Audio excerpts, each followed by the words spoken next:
HBCU Overdrive is proudly sponsored by WeWorkForEverything.org. At WeWorkForEverything.org, this is for those who are trying to build for a dream with their latest hoodies, t-shirts, long sleeve shirts, and accessories and more. You can have it all here at a reasonable price. Black owned and operated out of the great state of New York. Like I said, get suited and booted. Check it out at WeWorkForEverything.org. Peace.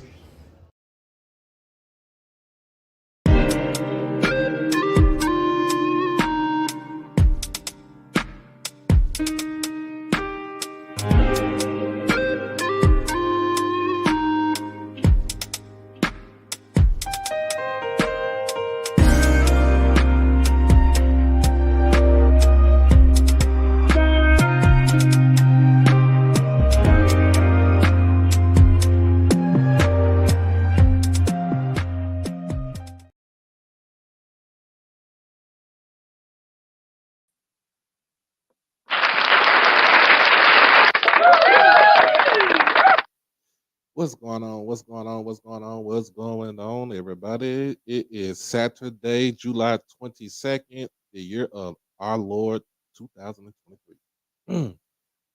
We are here. We are back with another HBCU Saturday night live in conjunction with HBCU Overdrive and SheLovesThee. Make sure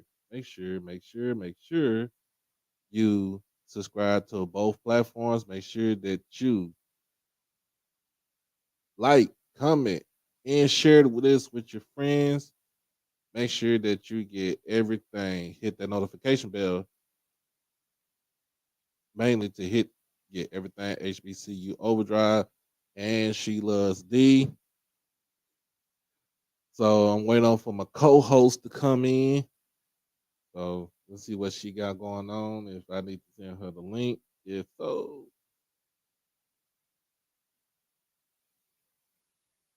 Had to put my phone on. Put my phone on mute. I don't want to get copyrighted because I got Key Glock as my ringtone. All right, she said she'll be on in 5 minutes, so I'm just going ahead to just shoot the link to her. But let's see what we got. What we got in the building? Let's see who we got in the building.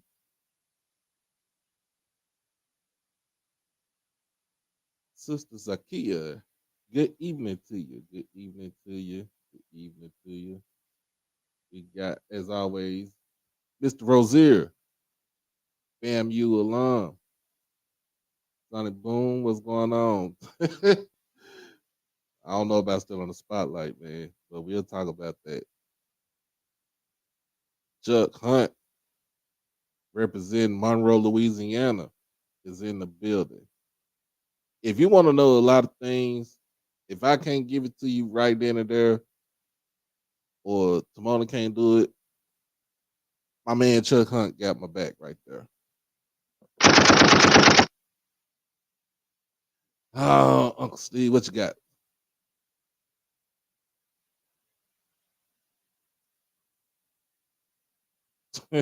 Lord.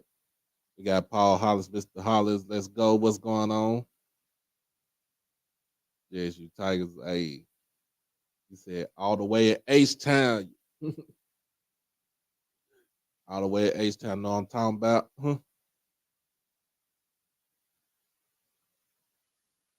And as I said, my co-host, she said she'll be on. You give her 5 minutes. Give her 5 minutes.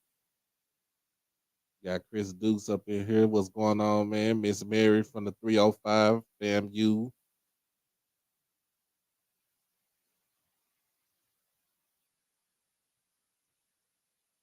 We got Jay White, Alabama A&M is always in the building.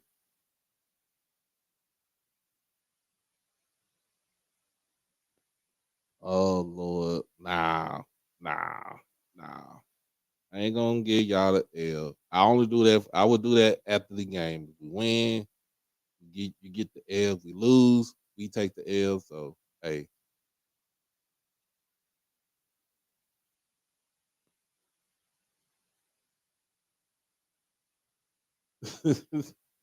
Hey, what's going on, Mr. Hardy?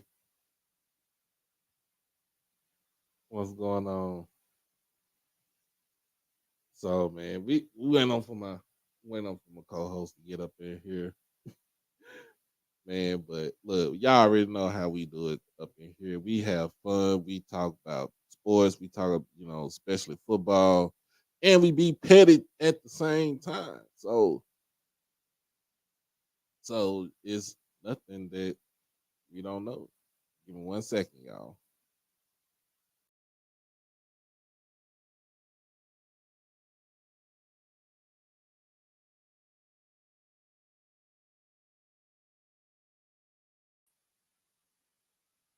All right, kind of have to clean off the camera. What's going on? Hey, what's going on? You the real doctor. You got a PhD at the end. I'm just named. I just named myself after the famous Doc Holliday from the Tombstone.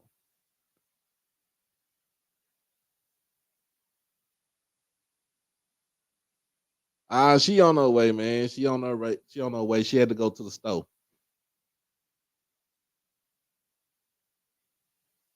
All right, got you. I got you, Uncle Sid. I'm gonna go ahead and give this to you. Send this on to you. But how's that, man? Look, how's everybody doing? How's everybody doing? So just let everybody know what we're doing. As y'all see the banner for the show, if you see the banner for the show.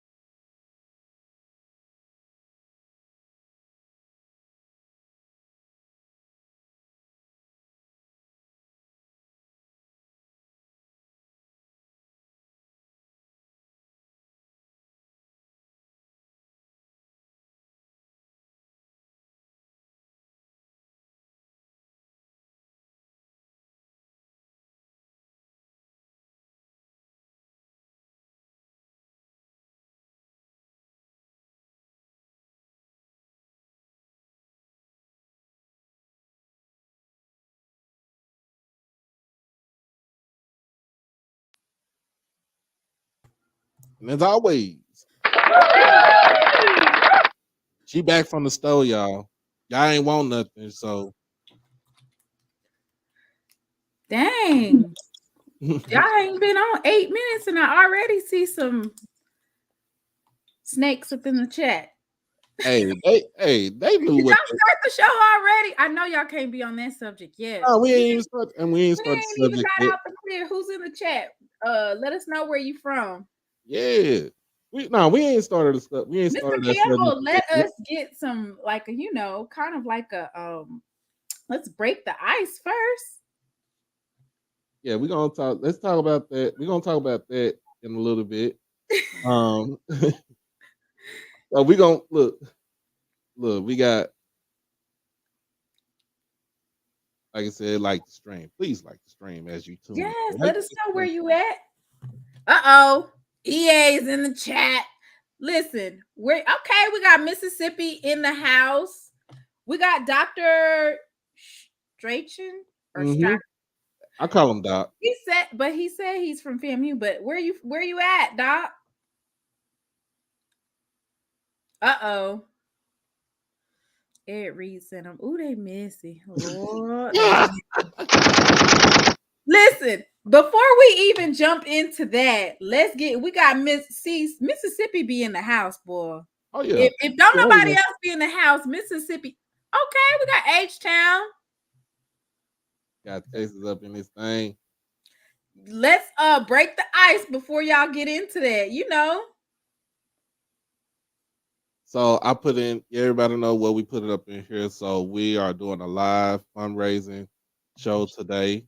So basically, Yeah, I got our little slide for that. I made it. That's why I was late.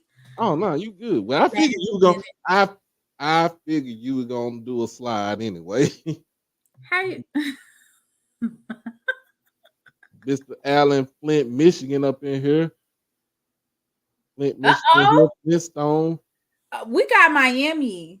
Miami's in the house. Miss Miss Mary. Mary. Yeah, Miss Mary. Yes. She Tampa, 305 Florida repping. Listen, Florida is in the house tonight, okay? Uh-oh. Mr. Brown Senior's in here. I got a special treat for the Southern delegate. I got a special treat for them tonight. He kind of calmed down because I did talk about a Southern player the other night. So we did talk about Jordan Carter. Black in the I live in DC. From B More. Okay. B More in the house. I live in DC, born in Miami, visit mom in North Carolina. Wow. All over. Where's Lons? What does that mean? Mr. Penn, what's going on, Mr. Penn? Hey, if you got any kind of sketch, I know you sent me some sketches a while back as far as like a backdrop. But if you wanted to go ahead and send me one and we could just put it on the wall, I'd be more than happy to put it up there, man. And I'm gonna let them know Harlan Penn made this right here. Uh-oh. Long Island. All right. New York. Uh-oh. FAMU in the house, boy. Look, you gotta tread lightly with these rattlers tonight. No, because we gonna talk. We surely gonna talk about that. Yeah, we surely gonna talk about that. We're gonna touch on it. So of course, Mr. Crook, Baton Rouge, the red stick, Southern through and through. But he family though.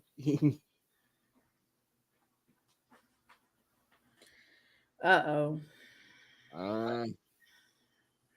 Granny Ann, you in California? What part of California you in, Granny Ann?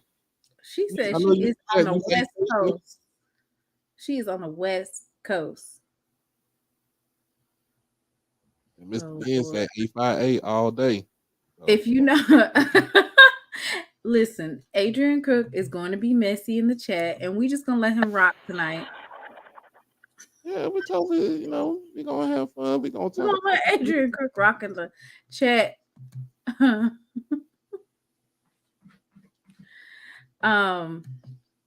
So definitely excited for tonight's show. Yes. Of course, this is me and Doc's pre-SWAC Media Day live. Mm-hmm. It's a special. As many of you, I don't know, some people might not have heard because you haven't been on the channel, but me and Doc both got our media credentials. Was it last Thursday? Yeah, on Thursday. On Thursday, we got our approval to go to SWAC Media Day. So we are headed to our first SWAC Media Day. How do you feel about it, Doc? Nervous. Nervous? Because we talked about this last night on camera. Uh-oh. We do interviews on just between cameras. Right. But it's a whole different animal when you actually in front of the coaches and the players. Right. Especially if you are on the petty side. Now you gotta look them in the face.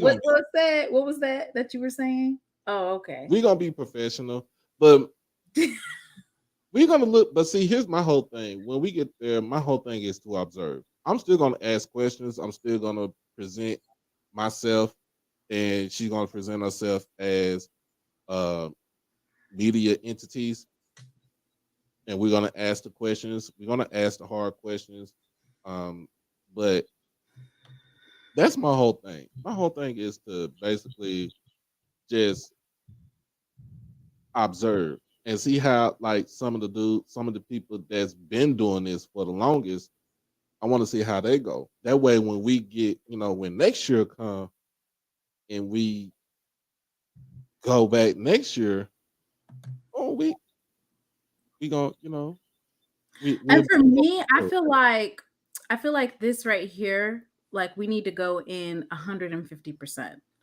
Right. Because where are you going to get opportunity to have all of the head football coaches in the same vicinity, Right. the preseason conference, all first team and second team? Well, most of them are first teamers, right? They're going to be in the building all at one time. Where are you going to get that opportunity to possibly interview all of these people all at once? Right. So for me, I have a different perspective. I feel like we need to be going all in and getting those interviews out the way. Then you have content. You have probably about 20 different interviews. That's 20 different things that you can post on your channel. Mm-hmm. And, it's just a great experience. I feel like we need to go at full throttle as much as possible, as much as possible with what equipment that we already have. We just have to utilize what we got, Doc. Yeah. Greater later. Greater later. Yeah, it gets greater later. That's my motto right there. Of course, I'm gonna utilize my webcam right here. I've been looking, I was looking on Amazon last night to see if they had a wide angle webcam, so kind of get more people, whoever comes in and talks to us. I've also been looking for the lavalier microphones. And then for us, we represent the HBC community as far as like the alumni, students, and supporters of HBCUs that are on the internet. You know what I'm saying? So we have a different perspective, and that's why we want for people to send us questions that you would like to ask the coach. Of course, respectful questions, but what is a question that you would want to ask Coach Dooley or Coach Hugh Jackson? What are some of the questions that you would ask that you have not had a chance to ask, because we're actually going to be there? So in some ways, we kind of represent that community. Right. And we both represent Jackson State. My partner in crime, she's gonna represent JSU to the fullest. I'm gonna rep JSU to the fullest. And it's good that both of our platforms, even though we talk about Jackson State because it's the hottest thing in town. But my whole thing is to get everybody. Oh, of course. I mean, we cover. Of course, I'm through and through Jackson State, the I love, but I've covered other topics. Maybe on a lighter note, but I definitely feel like being able to come to SWAC Media Day and talk with all of the coaches and the players, it's a great opportunity to even broaden that label of just being covering Jackson State. So, you ready to get into the smoke? I ain't got a cigar right now, so Mr. Ragsdale, Coach Dooley is literally bringing Harold Blood with him to SWAC Media Day. That's pretty much going to be his starter. So I want to give a shout out on my end for people who donated on my end. So last night I got Mr. Price, GA Price, sent me 25. The OG, C. Lee McInnes, sent 25 yesterday. And two people that, you know what I'm saying, these aren't my family members. Like I'm gonna tell people, when I went down, I took my little small hiatus from Jackson. I went down to Stephen F. Austin, and I met a couple of people that was there. One of them is my bro, Chris Gallant, who is also is Peyton's godfather, which is my youngest daughter. So Peyton has two godfathers, and basically he sent 20 yesterday. He sent 20 today, and then Earlier this afternoon, my big little sister. So I'm gonna tell you this how it is. I am the oldest out of all of us, but my sister is the oldest out of the girls.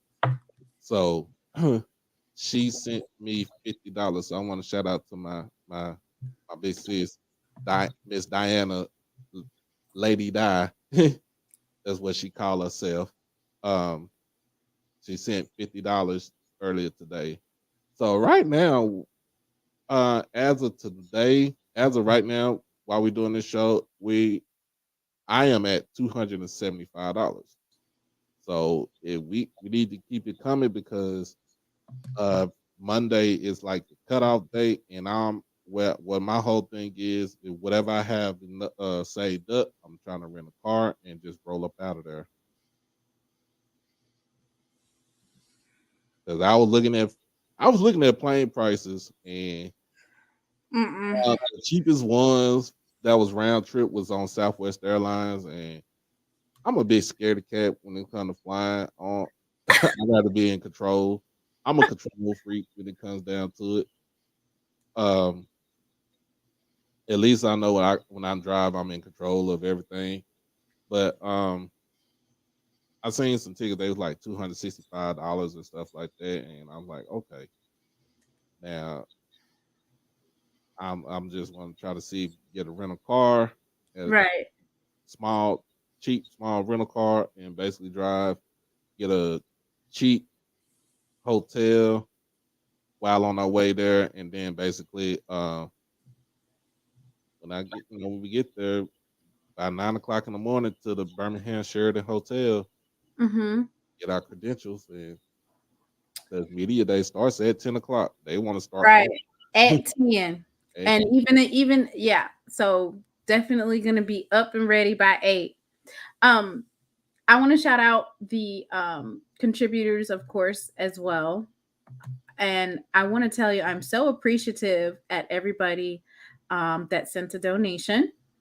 So I would like to thank Avis, Miss Coleman, Mr. Hardy, Mr. EA.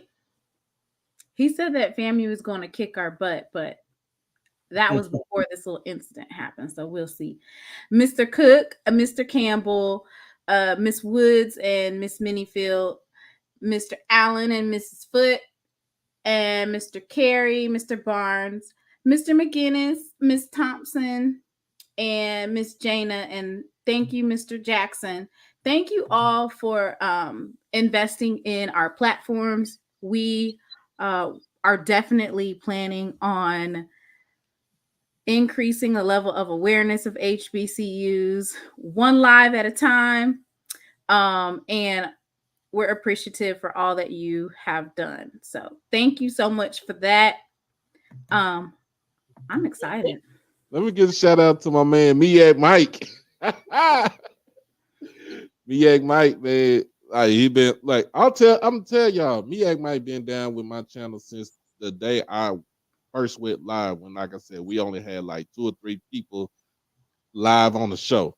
And he just sent me $19.70 when the Miak was founded. Hey, I like it's a good gesture. Yes, yes. I'm ready. I only have a 5-hour drive. Yeah, I only have a 5-hour drive. So 5 hours and 45 minutes. Yeah, I got an 8 hour. Oh, wow. Oh, I got it. Oh, hold on. I got it. You gonna be trucking. There we go. I had the reverb on. Can you hear me? What'd you say now? I kind of hit a button. Mr. Hargrove, I appreciate you for the donation, $25. You are good with me. Oh yeah. Oh yeah. Oh yeah. And then Miss Keish said that she would like to send a donation. So, you know what? Send me my PayPal and Venmo, and then I can cash out Doc. Yeah, send it to it. Send it to either PayPal, her PayPal or Venmo, and then she'll send whatever to me, and they'll work from there. Also, I'm so grateful for our HBCU community because I feel like we coalesce around each other. Like we'll definitely talk mess to each other. Oh yeah, especially in the SWAC. Who do you think talks more mess, the MEAC or the SWAC? us, hands down, us, the SWAC. The SWAC. Ain't no sugarcoating, ain't no beating around the bush. The SWAC. We gonna talk noise. You could be the sorriest team in the SWAC, and we still gonna talk noise. Yes. So be that we talk the most smack in the SWAC. I was telling everybody about how the beef rules went yesterday, but I didn't get to finish it because we had to get off. So the HBCU, well, I'll just say the SWAC beef rules. Mm-hmm. And this, for me, I know this is how Jackson State works. So it's HBCU versus everybody. So if somebody's talking about an HBCU and you're not an HBCU, you cannot talk about this. You cannot have a conversation. Yep. Then when it's HBCUs, we're going to go SWAC versus MEAC. So SWAC school's supposed to be, if it's a beef between MEAC and SWAC, you know you're supposed to pick the SWAC. Then once you get into SWAC, I feel like it's the state that you're in versus another state. So if it's Mississippi versus Louisiana, then after that, you just get into, all of the different beefs that everybody has in the SWAC. But I'm very proud of HBCUs for standing up for FAMU today. Oh yeah. Because there was a lot of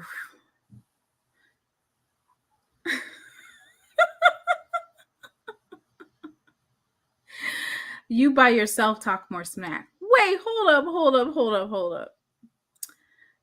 Like I said, I am grateful for everybody. We sliding for HBCUs. Mm-hmm. That's just what it is. So I'm grateful for that because I think the problem is with white media is sometimes they spread misinformation or they make it badder than what it is, or they vilify our schools. And it's like, whoa, where were y'all at when Isaiah Land or Marquise Bell, had all this good press coming out of Florida A&M? Right. I think when it comes down to it, we're not gonna let outsiders try to downgrade us. Right. As we're not gonna let outsiders try to downgrade us. Like I could talk trash to MEAC Mike about the MEAC, about let's just say Norfolk State. Like we'll whoop the dogness out of Norfolk State. But let somebody that's like from, let's just say, from the University of Virginia or Virginia Tech try to say anything about Norfolk State, then everybody is going to be on their head. Right. Like who? Whoa. Too much dip on your chip. Are we going to talk about that now or? So I want to, first of all, I know we talked, you kind of brought, you had the video up yesterday and it was brief because I kind of caught the end of it on your show. Oh, you want to talk about that? Let's talk about Trey Oliver with the smoke. Let's talk about that, okay? Let's talk about Trey Oliver with the smoke. I never, like I said, I watched SWAC Media Day yesterday, and when Trey Oliver was Coach Oliver was on the stand with Tiffany and Jay Walker. Of course, Jay Walker is ex-Howard, quarterback. Howard delegate. Uh-huh. We can put it, I mean, He I think Jay said, well, have you seen Howard's rings? And Coach Oliver just busted out and said, what, those clash rings that y'all got? I was like, wow. He called he called Howard's championship rings clash rings. I needed for Howard to fight back, but I guess they said I don't know if it's maybe the class and prestige and professionalism that they decided not to fight back. South Carolina State should have came to their aid. Nah. I put it up there. All right, you ready? Let's go. What you mean conference championship game? Should there be a MEAC conference championship game at the end of the season to see who goes to the Celebration Bowl? Let me tell you this. We play every team in our conference, okay? We didn't need a conference championship game. We need a conference championship game. Okay. But 50 points up on Howard University. What more we need to play again? Who gonna come back and see that?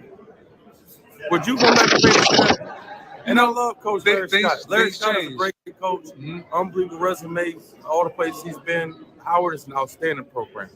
But at the end of the day, we were a better football team. I understand the rules had to change, and the commissioner, they tweaked all that stuff. But no, we don't need a conference championship game with 6 teams, no.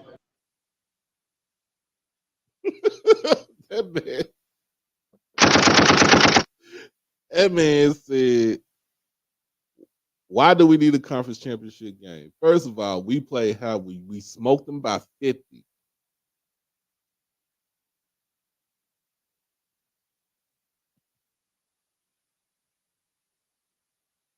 You can hear me? Yeah, I can hear you. I had to put myself on mute. We smoked FAMU by 50, and everybody still wants to see that. We smoked Grambling by 50. People would have came this year to see that. So, but I will say this, and there's some truth to that as well. Folks was like, the amount of attendance at the first game wasn't that high. So there's no need to repeat it. That man said, we beat you by 50. Who gonna come see that again?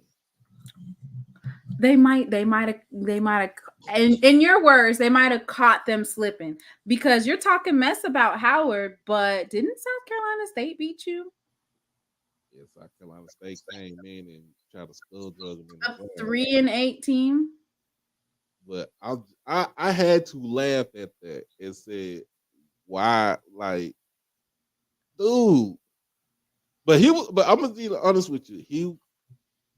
Coach Oliver was talking real slick even before the season even started. Oh Lord! Last season, he was talking greasy. He said he knew his team was good that go to the Celebration Bowl. And then you know what? Somebody said he was talking mess after the Celebration Bowl. Oh yeah, he was talking big shit after the Celebration Bowl. And see, I wasn't. Actually, I'm just going to tell you like this with the Celebration Bowl, which it still kind of pierces me right here in the chest deeply, because I was ready to go. I was hyped about going. I'd already had my ticket, had my hotel booked, and everything. And thank you, Miss Simpson. Miss Simpson sent us a donation. All right. So I will send you, I'll Cash App you. All right. $25. Thank you, Miss Simpson. I was so hurt. I was like, I'm going to watch this on TV when Coach Prime said he's not going to be there right before, right after the SWAC championship. We're all hyped because we just won. So I decided not to go. So whatever was happening, the press conference, I didn't watch none of that. So all I'm going to say, though, about talking that mess is for coaches, it makes for bulletin board material. You know what I'm saying? It does. Not for fans, because fans going to talk mess. But now he's going to have A target on his back. Central, y'all better watch out because the MEAC is coming for you. But and Mr. Green's talking about they have a right to talk, but every time Jackson State talk mess, you wrong, you wrong, you wrong. You wrong, you wrong, you wrong. Oh no. We don't have a right to talk, and we don't won SWAC championship 2 years in a row, but we don't have a right to talk mess and be boisterous and talk mess.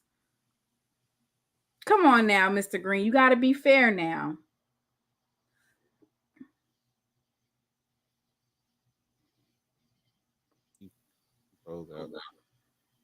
That's what comes with the game. Like, comes with the territory, right? Yeah, it comes with the territory. Like, you're gonna talk noise. Shoot, when I'm gonna be honest with you, my cousins played. You know, they played in high school. Like, they didn't care who was in front of them. Right. They were gonna talk all the noise that they thought. That's probably like that's how Southern is. That's how Southern is. They be talking mess. Big mess. Yes, Miss Granny Ann.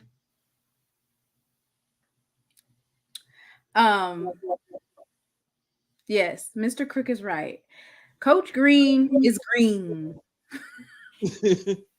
Hey, at least Coach Green gave us congratulations for us being media. I'll give him that.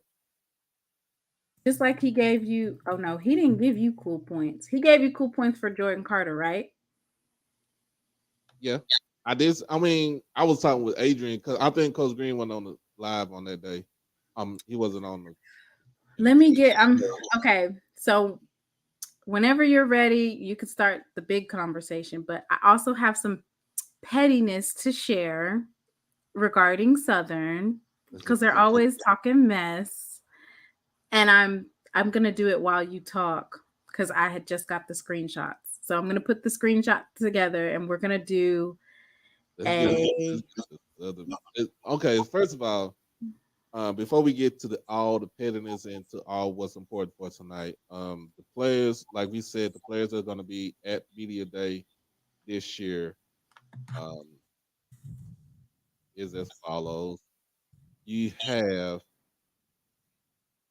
for let me see. I think Arkansas Pine Bluff is in the offensive lineman and defensive lineman, and Coach Hampton will be there.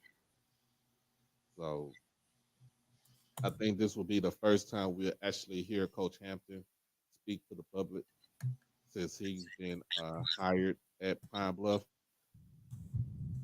But with Pine Bluff, you got Ryan Atkins and Anas Luckman.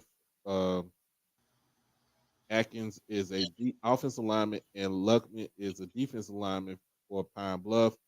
Of course, with them having Coach Alonzo Hampton in tow. And I'm gonna pull that up for you. Yeah.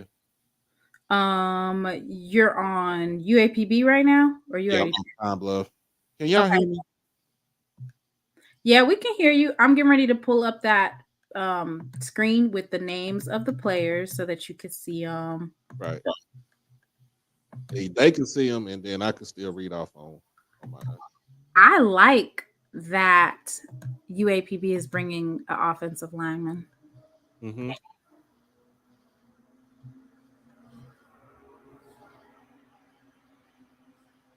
You see it? I pulled it up. Adrian, quit time, but let me get my Mississippi moonshine.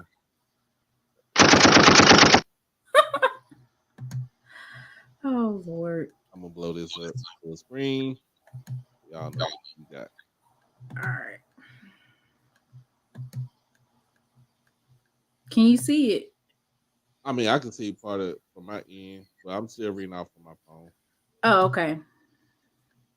So we have with Alabama A&M is Donovan Eaglin, who's the running back, and Zarion Hayes, who's the defensive end. I talked about Zarion on my last show as far as players to watch.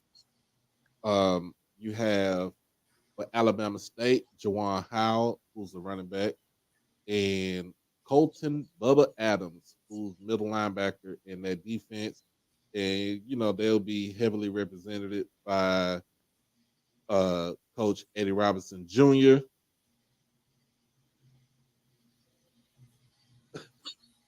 Come on. Some people don't know who We're trying to be a reputable news outlet. Miss Beautiful. Miss Beautiful, we practicing. We can't get to the we practicing just all the way. You gotta build up to it. I know them for mass communications. Gotta build up to it. We gotta build up to it. It's a build up. Of course, Alcorn is gonna send Jarvion Howard. That's a head buster. And Malachi Bailey, who was a menace to society on the defensive line. And you already know the man himself, Coach Fred McNair, is going to be in tow. And if G was in here, he was the man, the myth, the legend, Fred McNair. And if G was in here, he would say Big Bad Braves. And if I'm here, don't you do it. Bad Built Braves. That's what I call them. That's what I call them. Them Bad Built Braves. Oh Lord. Oh my gosh. Somebody almost had a damn heart attack when I said that the other day.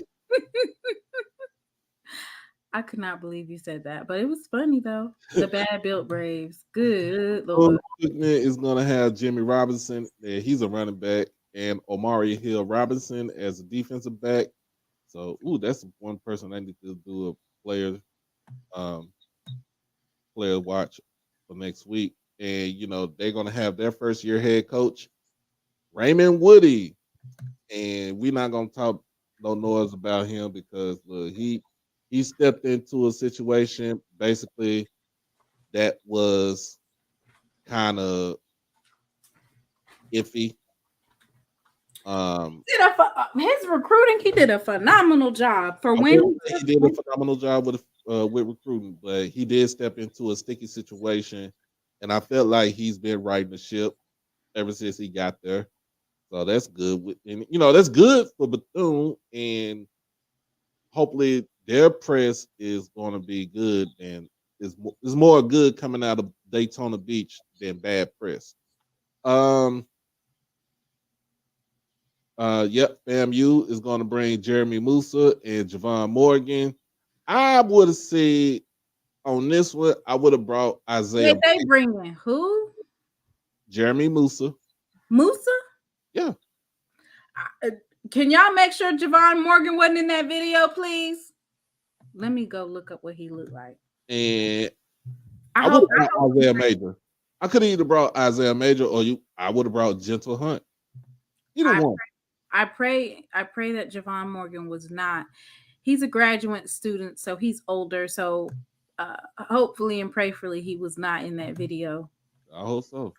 I don't think I didn't see Jeremy Musa, so that's good. So Grambling, we already said Sundiata Anderson and Lewis Matthews. I already did player profile on both of them.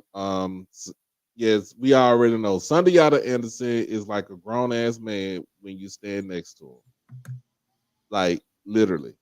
Mm-hmm. Mississippi Valley, Jamari Jones, quarterback, and I heard the story about that. Jamari Jones was in the portal for a second, and then coach asked to bring him back. Wait. Who was in the portal? Jamari Jones.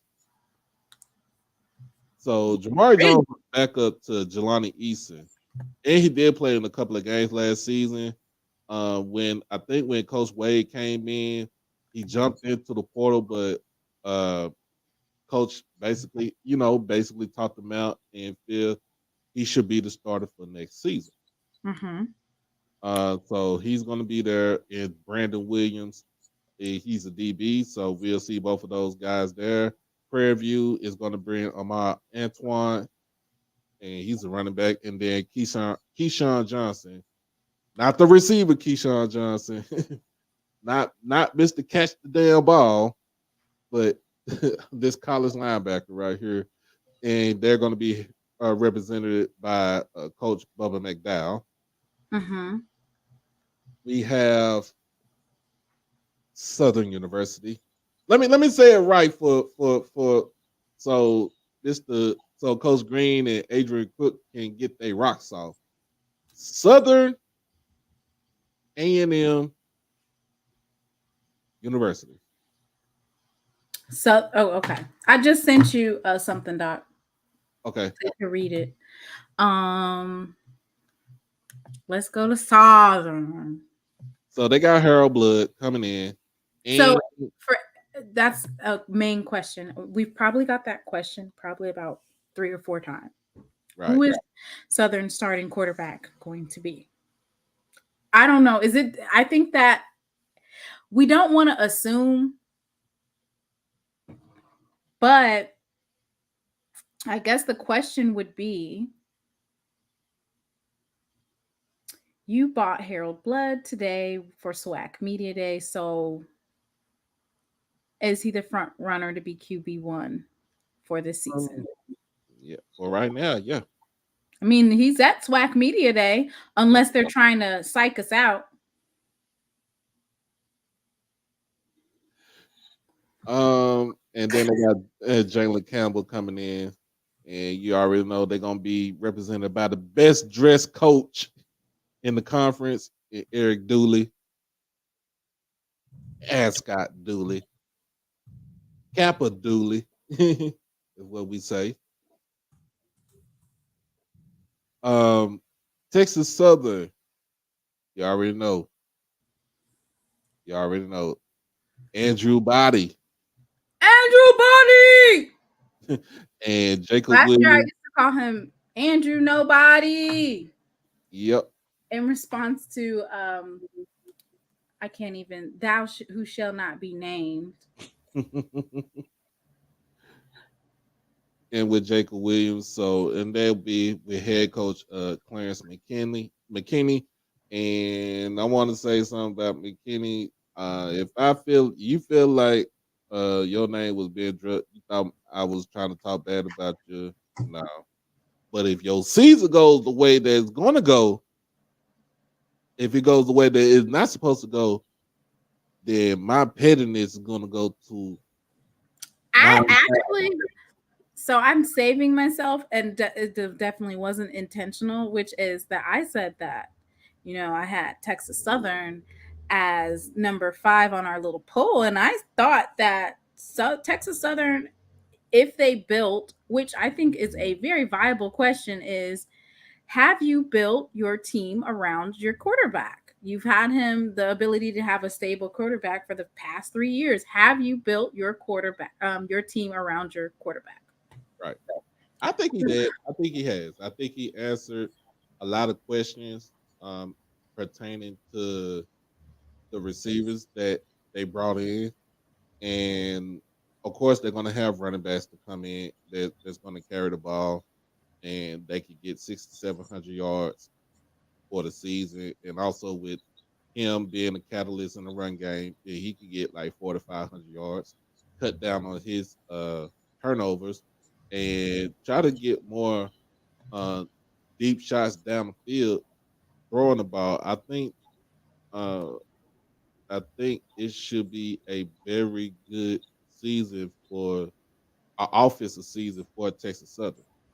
But the thing we always talked about, Mr. Ford, we always talked about this, is always going to be their defense. They gave up defense wins games. The defense wins championships. And if you have not seen Ryan Davis roast the dog mess out of Kevin Durant in a, what was it, an Instagram post? Or it was somebody. It was on a YouTube post, whatever. We'll serve that up to you. But it's always going to be defense. Your defense got to stop. Your defense got to make plays. We know your defense can make plays. We know your defensive backfield can make plays. They led the conference in interceptions with 17. But who led? Texas Southern. Who had 17 interceptions? Texas Southern.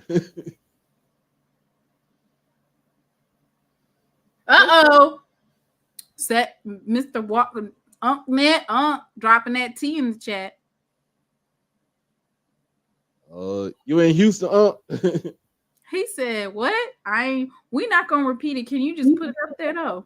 I don't want to say it. I didn't say it. I'm just saying. Mr. EA, I do not have any ill wishes for the Rattlers. I don't. I do not. I absolutely don't. I just want FAMU to lose against Jackson State. And I think that they're going to lose against Valley. I think they're going to lose against Southern. I don't have any ill wishes, though. So do you think that's one of the reasons why Jackson State was so successful is the defense? Yo, as always, it was going to be the defense. The defense was number one. Especially, I think so, because if you have a very good defense, then obviously you're going to have more ball stops, which puts the ball in the hands of the offense more, which means the offense has more attempts. Yep. So my thing about this, we gonna go back to Texas Southern. So my whole thing with Texas Southern is that the defense getting pressure to the quarterback. They didn't get enough. They didn't put enough pressure on the quarterback. But like I said, their defensive backfield was very opportunistic. They lived by the pick and they died by the pick. So, so my whole thing is, can they get put all that stuff together? Can they, you know what I'm saying, put that good ingredients in with their roux and make a good gumbo and get it all. Oh, look at you talk about roux. What you know about cooking up some gumbo? Let's see. My great uncle is from South Texas and my grandma was from Louisiana on my dad's side. Well, Mr. Coach Green says that Texas Southern has a new defensive coordinator and he's a familiar name. Yeah, every time is a familiar name, but my whole thing is with the defense that you're going to run, is it going to be better than the defense that they was running before? Oh, I'm just saying. I'm not trying to be funny, but is it going to be better than the defense that you were run before? Are you going to get more pressure to the quarterback? Are you going to be able to stop the run? Because see, out of the defense that they line up in, it's a 3-3-5 stack. So basically, 3 down linemen, 3 linebackers, 5 DBs. You said that's what they were running? That's what they're going to run again. You think they're going to run the same play? They're going to run the same defense, but I think it's more attack to get to the ball carrier, to be disruptive. The defense last season wasn't as disruptive than what you would think in previous years. My whole thing is got to get to the quarterback because you got to get sacks. You know what I'm saying? You have to be able to stop the run. That was the main thing. And then to me, I feel like you need to kind of have shift from like a 3-3 to a 4-3 to a 3-4, 4-2-5. Like you got to kind of do some shifting. You got to bring multiple fronts, right? Different teams. So like if you're playing, if Texas Southern's playing Alcorn, right? And don't get me wrong, Alcorn, they beat Alcorn last season at the reservation, but they was running that 33 stack defense, and Jarvion Howard still had over 100 yards in that game. The whole thing about it is you got to be able to stop. Can you get penetration in the backfield? That's the main thing that I'm asking. Like as far as with the defense goes for Texas Southern, can you get stops in the backfield? Because if you can't get stops in the backfield, those running backs, especially in the West is more run heavy than what you see in the East. The East, we pass happy. We try to be flashy, flying flashy with it. But in the West, it's like you got to get down and dirty. Can you stop the run? Is the question for Texas Southern. So, if you get, well, if it's the run, then they're gonna have to change their defense, which means even though that's what they usually run with the 5 DBs, you're gonna have to get the trenches closed up. right? And see, that's that's what I'm saying. Like, maybe do what 4-3-4, and then 4-3-4 will do it like for on the line, 3 linebackers, or maybe you might have a 4-2-5. No, why do you have to have all those DBs? It just most of the time, because in majority of the times, a lot of teams run spread. I know, but some of those I'm definitely not trying to diss anybody. I know, but if you can catch a lot of the SWAC quarterbacks slipping, meaning you can get them off their square by blitzing them, they are not accurate passers when they are attacked with the blitz. They're just not accurate. So why would you have to put that many DBs out there? Like you need to, because like I said, most teams run spread, and you just have to be ready for it. You just have to be ready for whenever they pass the ball. Like, let's just say, how you doing, Mr. Ford? Hey, how's it going? Doing good. Hey, Mr. Ford. Hey, Mitzi Mona, how you doing? Good. All right. I'm glad that you're on here because we need to get you. We need to get your questions now. For SWAC Media Day, it's real. We're gonna go see the commissioner, Mr. Ford. Oh yeah.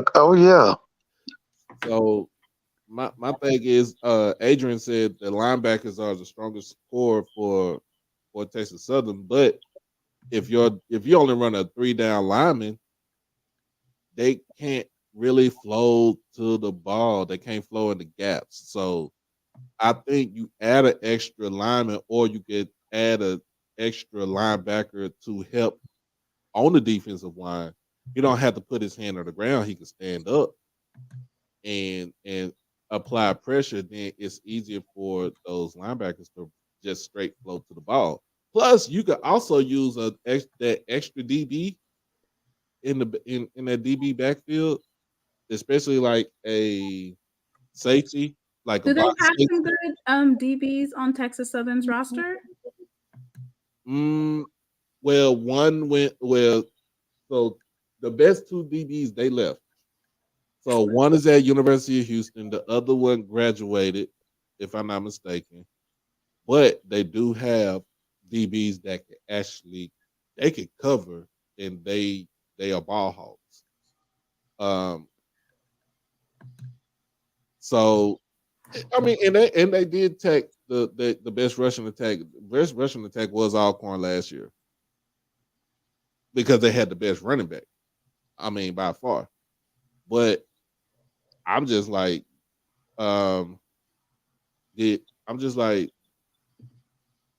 just got to flow to the ball. Mm-hmm. Yes, Miss Kim, we did get it. We appreciate you, Miss Kim. Oh no, can you look at your Cash App and make sure they can read it out? Kim Sweeney, thank you for the $15, and Miss Keisha, thank you for the $25. So I think you sent it through PayPal. I think you sent it through PayPal. So. One of them sent it through Venmo, and the other one sent it through PayPal. Okay, that's cool. So, but I just want to see how. I want to ask that question for Texas Southern. I want to ask the question for Alcorn with Jarvion. What is he going to? Does he think he has the chance to actually go for 2,000 yards? Because that's his goal. Well, he is. You know that he is on the Reese Senior Bowl's watch list. Oh yeah. I don't know if they were just reiterating that announcement, but I saw a tweet today, and Jarvion Howard was on there. There was also a North Carolina Central offensive lineman. I don't know how to pronounce his name. Oh yeah, I read his name yesterday, and it was kind of confusing, but I know you're talking about. I'll get his name. How you doing, Mr. Ford? Hey, how you doing? I'm the Braves just lost. I was Oh, seeing how they were gonna throw away this game. So who could lose? yeah.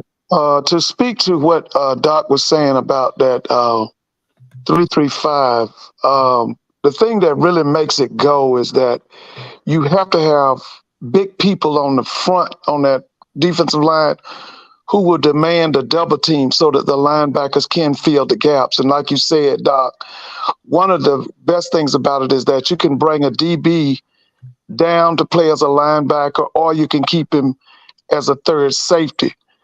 The thing about that, like all defenses, the 3-3-5, you've got to have the material. And the most important thing is that your defensive linemen have to be dominant enough to demand a double team.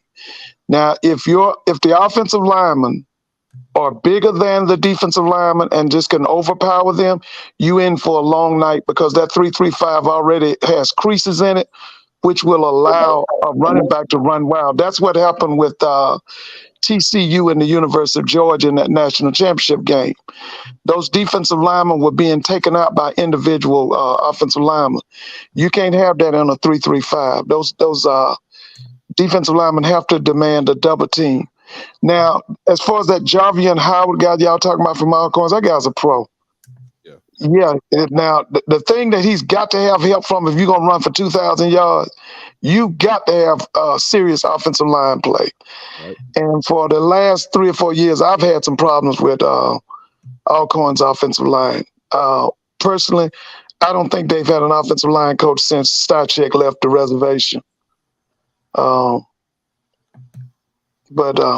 Yeah, like I said, now if they have the material down there, I look for them to have a great defense. But they got to have, the main thing is you got to have those stalwarts up front. If you ever notice about Alabama, because they don't run a 3-3-5, but they run what we would call a 50 front, or some people would call it a 3-4. You got to have dominant defensive linemen. You got it. That's what made Georgia so strong. Because like Doc said, Georgia jumps into a 3 front, they'll go 4 front, and they'll go 50. But the thing about Georgia is that first, the main thing is that all of that defensive linemen are dominant, and then he has so much depth. Because I think I told you the other day, Kirby Smart plays 25 to 30 players on defense. His guys are always fresh. Yeah, and so he always, like teams like Bama and Georgia, they keep a fresh defensive line rotation. That's the reason at all times. Yeah, all time. That's the reason why State was so good on defense last year, because Dennis Thurman and Jeff Weeks kept that defensive line rotating. You probably have 12. You probably have like 10 guys rotate on that D line. That's the reason why you kind of really didn't see like how Devontae Davis or Jeremiah Williams, like their numbers didn't like really add up to it, but because on the road. Which one was Jeremiah 42? Jeremiah Williams was 99. Yeah. Okay. Now, which one of them kids was 42? That's Jeremiah Brown. Yeah. Now that's the kid who looked good the whole season until the last game. They played him out of position. Right. When they decimated that defensive line, because that kid, man, was something else. That 42. Now one was, who was 32? 32. That's Jarente. Oh, he was another one. He was explosive. Those were explosive athletes, man. Those are, for that last game, Mr. Ford, basically the players that our former coach thought was going to go with him to Colorado, those are who he was trying to play. Right. Mm-hmm. Shout out to Mr. Allen, Fred Allen, for the $100 donation. Yay! Keep it coming. But like with Texas Southern, if you can get like if and Mrs. Ford, you know about this. If you like running a three-man front, you can't. Your defensive ends can't be 260 pounds. They got to Right. be at least 280, 290. Your nose guard has to be at least probably about a good 300, 305 because you're taking up space. You basically all you're doing is space. you're Yeah. Well, the main thing, like I said, is if you're gonna run a three front, each defensive lineman must demand a double team. He can't allow a guard or a tackle to kick his behind. And see that's what happened in that TCU Georgia game. Those offensive linemen, they didn't need a double team on them kids. They were so much big and they just destroyed that defensive line. Once you destroy that defensive line, because see what the defensive line is supposed to do, they're supposed to build a wall, and then the linebackers and the DBs, especially the safeties, they're supposed to fill the gaps. They're the main tacklers. And if you don't have that, now that's what I'm saying about Texas Southern. The main thing is, do they have the material to run it? Because every defense demands different types of play. Now, if he got the defensive lineman up front and got that depth, they're gonna be all right. right. They're gonna be all right. So, but that's what we think about. That's what I know as far as what I feel like was going to happen with Texas Southern. Like, I think the defensive linemen are going to be bigger because, like you said, they got to take on double teams, especially. Yeah, got to be able to demand a double team. If you playing defensive end on a three-man front, that guard tackle blocking, you gotta be able to push them out the way because what it is that the linebackers are flowing to the ball. They're Right. flowing to the ball. Oh yeah. Mm-hmm. So then also what it happens too is that one of those safeties can come down as an extra linebacker. Right. Oh yeah. And when they come down as an extra linebacker, it's basically like now you have pretty much like a four-man front. So then if let's say so you got three men, there's the two ends are taking the guard tackle combo block, and the nose guard is right up on the center. So that means two linebackers are going to flow into the gaps, and then you have one more linebacker that's going to come in and pretty much kind of take away one of those blocking schemes as far as with the that guard tackle combo, and then you can have a DB come down here and act as another linebacker to attack the ball carrier or to get to the quarterback. So it's all like it's a whole bunch of schemes. Like if you're a Carolina Panthers fan, you should remember Dom Capers was running the same thing when he was he was the head coach of Carolina. He was a heavy 3-4 guy. Oh yeah, he was a defensive ace. Dom was a defensive ace. What's going on, Uncle Sid? Hey y'all. Hey, man, I'm just enjoying. Hey, Mr. Ford, how you doing, how's it going down? Man, everything's okay. Everything's okay. I'm just listening to y'all talk football, and I just wanted to join in. When I was out there about 3 days. That was during my birthday week. I had a little business out there, and what they're running a 42. They're running a 42 Rover is what they're running because that's what Texas Southern is running. Yes, sir. Because the linebacker coach played for Joe Lee Dunn, the inventor of the 42. Wait, at Mississippi State. Yeah, he played. What's his name? Man, godly. And you said the 42 Rover. You know what that remind me of? That remind me of back then in the early 90s when Texas State used to run that. Like he used Mike Dice used to run that. So yeah, you know Joe Lee Dunn. You know he had a bunch of disciples. You know because he coached at Mississippi State and what's the head coach's name? He was John Hendricks. He trained John Hendricks.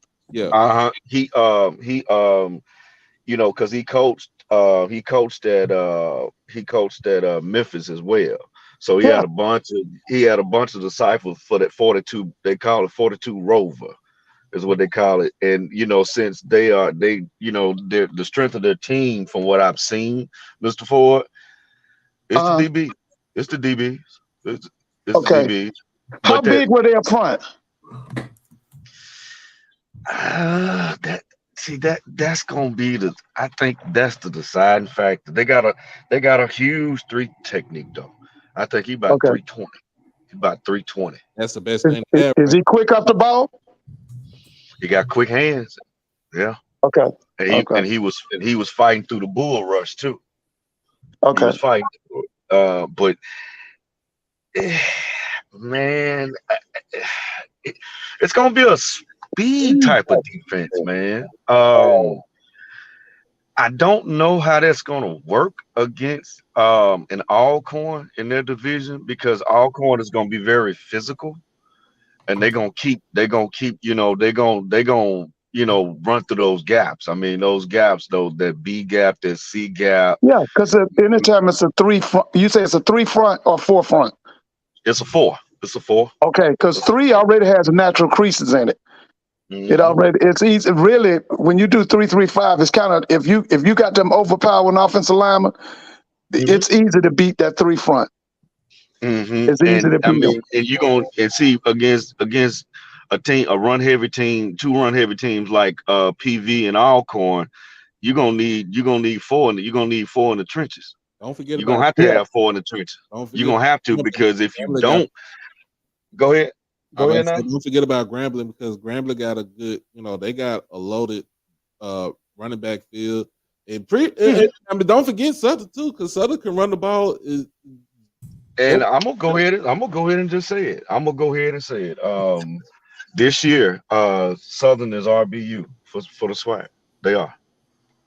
What now? What with Garrett Quarles?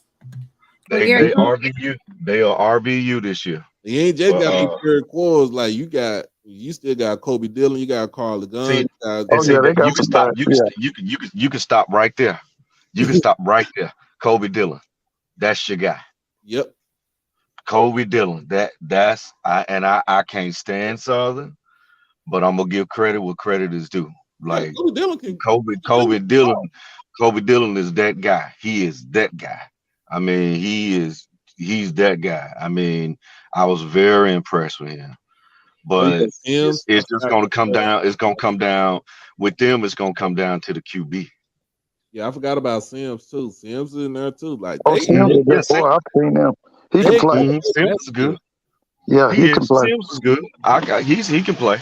But like I said, it's gonna come down to QB. I wasn't, I didn't have no blue and white glasses on, because I'm former rep, man. So I just like looking at talent at each school, But the QB is I don't know, Mr. Blood. It's going.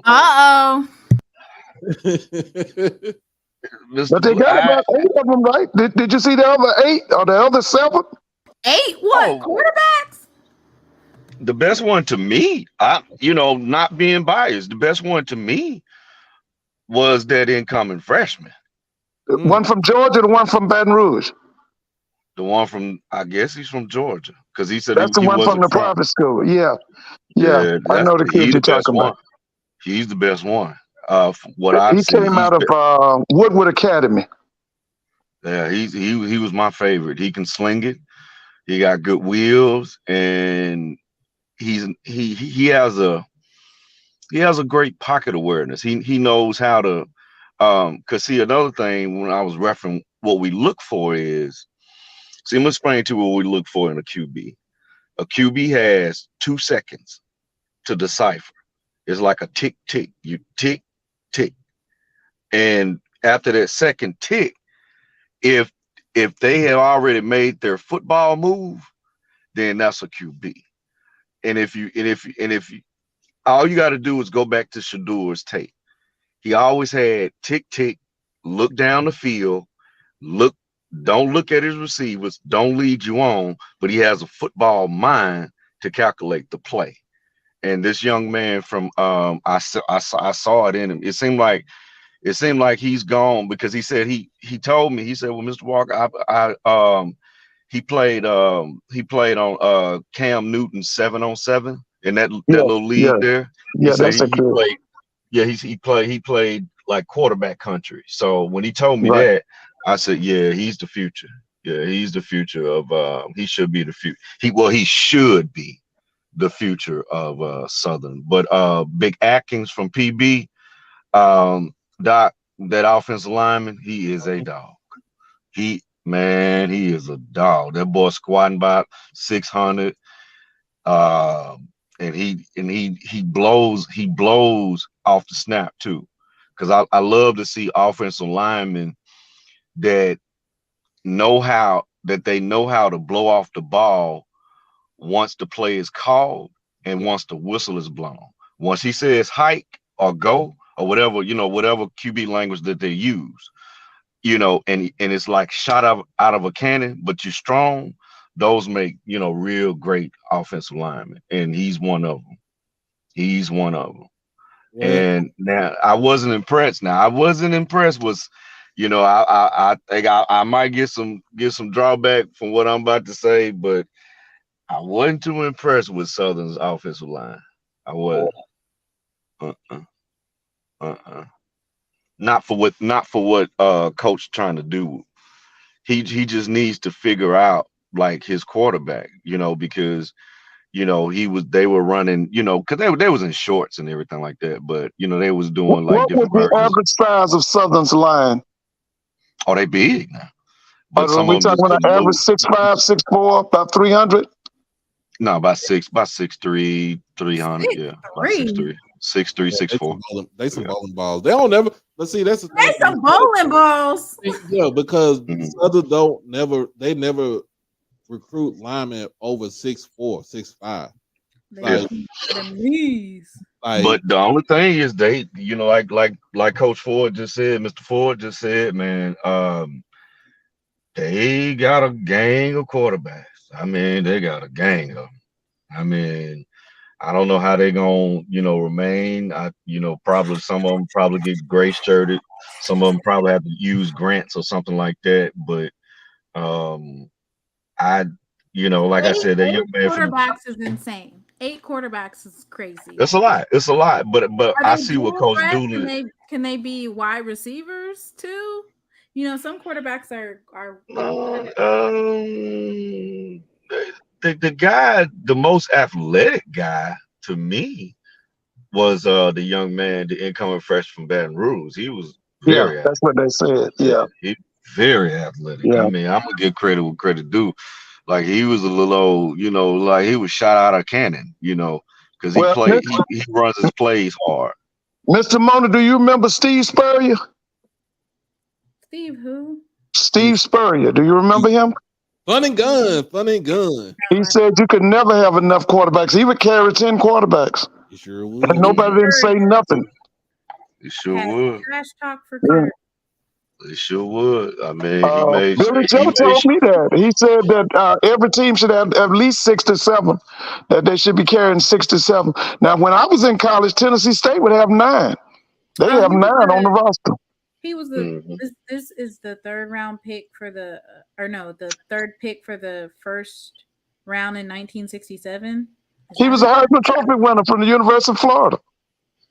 I don't know who that man is. You don't know who that list is, hey, baby. He helped redefine the college game. Yeah, he had a quarterback. He had a quarterback from Mississippi named Shane Matthews. That's right. Played in the legendary game at the Legion Field. George Teague picked him off, I think, and returned it for a touchdown. The first SEC championship game. That wasn't George. That was Antonio Langham. Antonio Langham. You're right. That's right. That was Antonio. Yeah, he was. Who went to the Cowboys? George Teague went to the Cowboys. Langham went to the Browns. To the Browns. That's right. You're right. You're right. Because you remember that year they had 2 guys. They had Antonio Langham, and then they had Corey Mangum. Remember, Corey Mangum was from McGee, Mississippi. He was a former quarterback, All-State for McGee. and he actually could play DB, and he went to Alabama and played DB. That's actually Chris Mangum. You remember the guy from the Carolina Panthers, the tight end? Yeah. That's Yeah. that's the little brother. Yeah. Yeah, that's Yeah. Corey's little brother. Yeah. Well, so, you know, at that time, Steve Spurrier used to recruit Mississippi hard, and so did Alabama. They both of them stayed in Mississippi. he had no other choice. Remember, Yeah. because Yeah. back then you had so much, especially coming from down in that coastal area. You know, that's where Yeah. Shane came from. What's that? Pascagoula.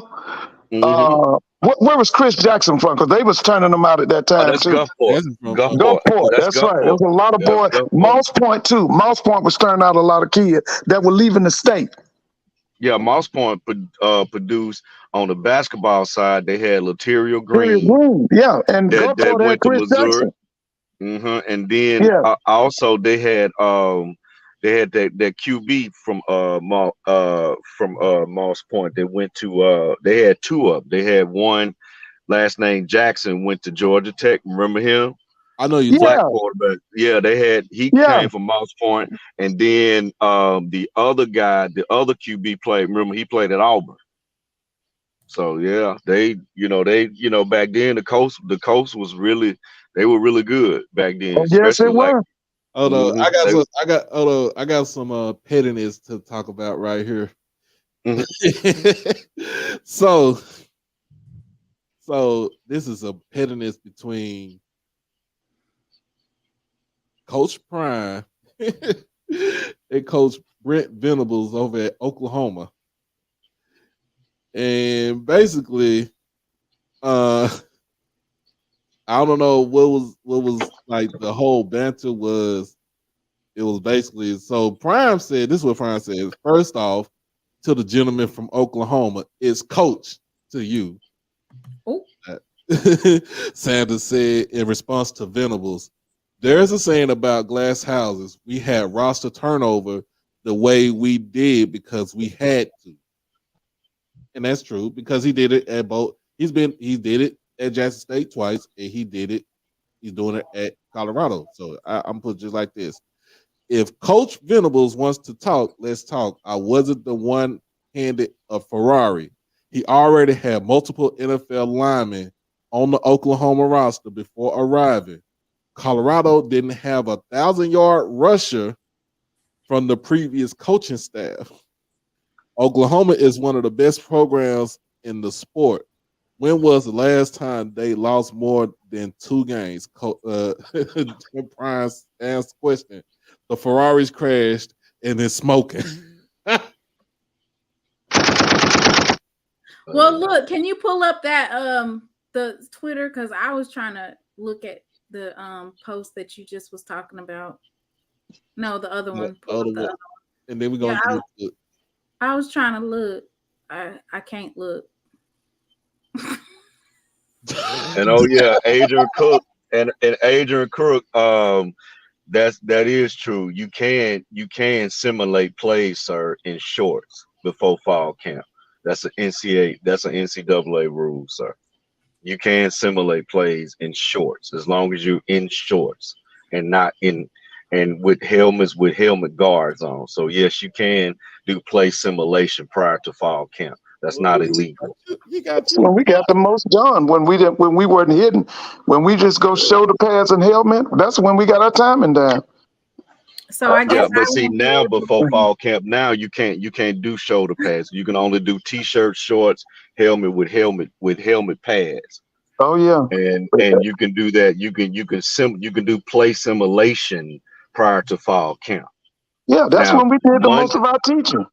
Yeah. When they were in shorts. So Adrian Crook, yes, sir. You're talking to a guy that's ref college football. So I know the rules, sir. Yes, you can do that. You can simulate plays. That's legal. And like Mr. Ford said, that's when you get your best regimen in anyway, because it's all simulation. Get your timing down. Yeah, you're getting your timing down. You get, you imagining the plays and all that stuff. So yeah.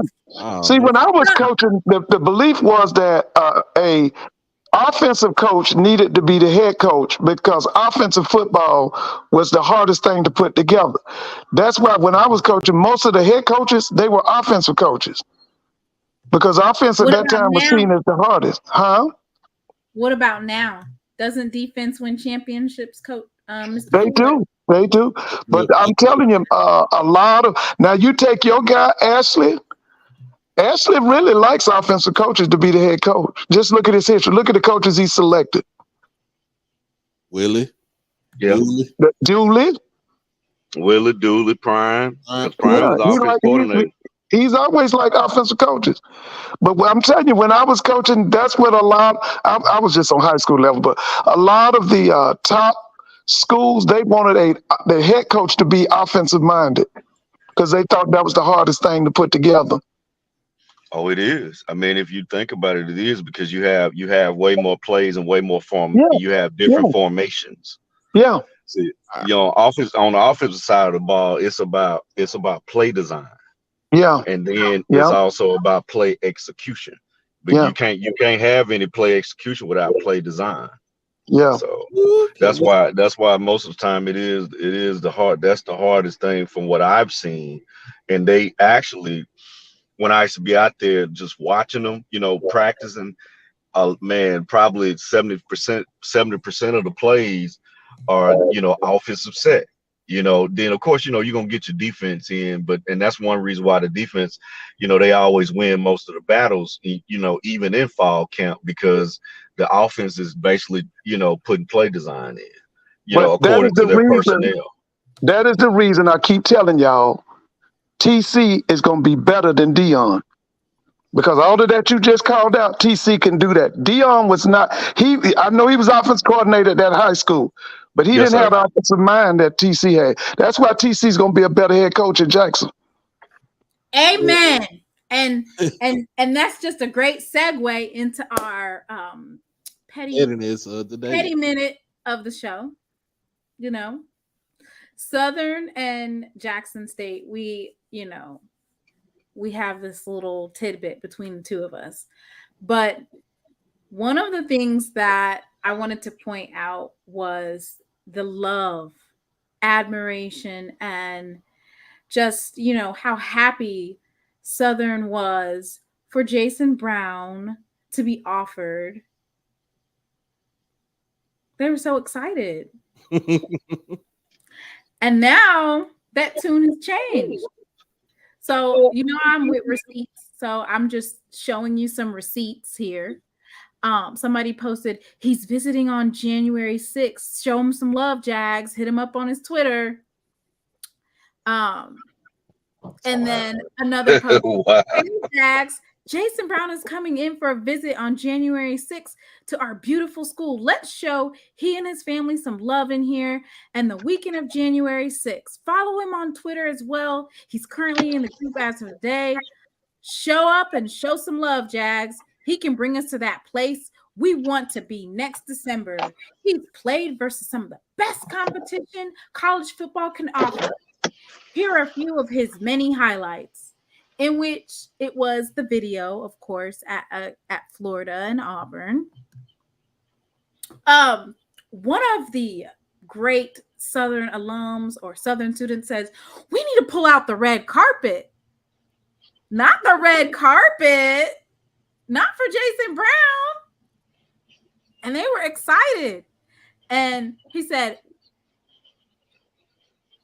he woke up today thinking about Southern.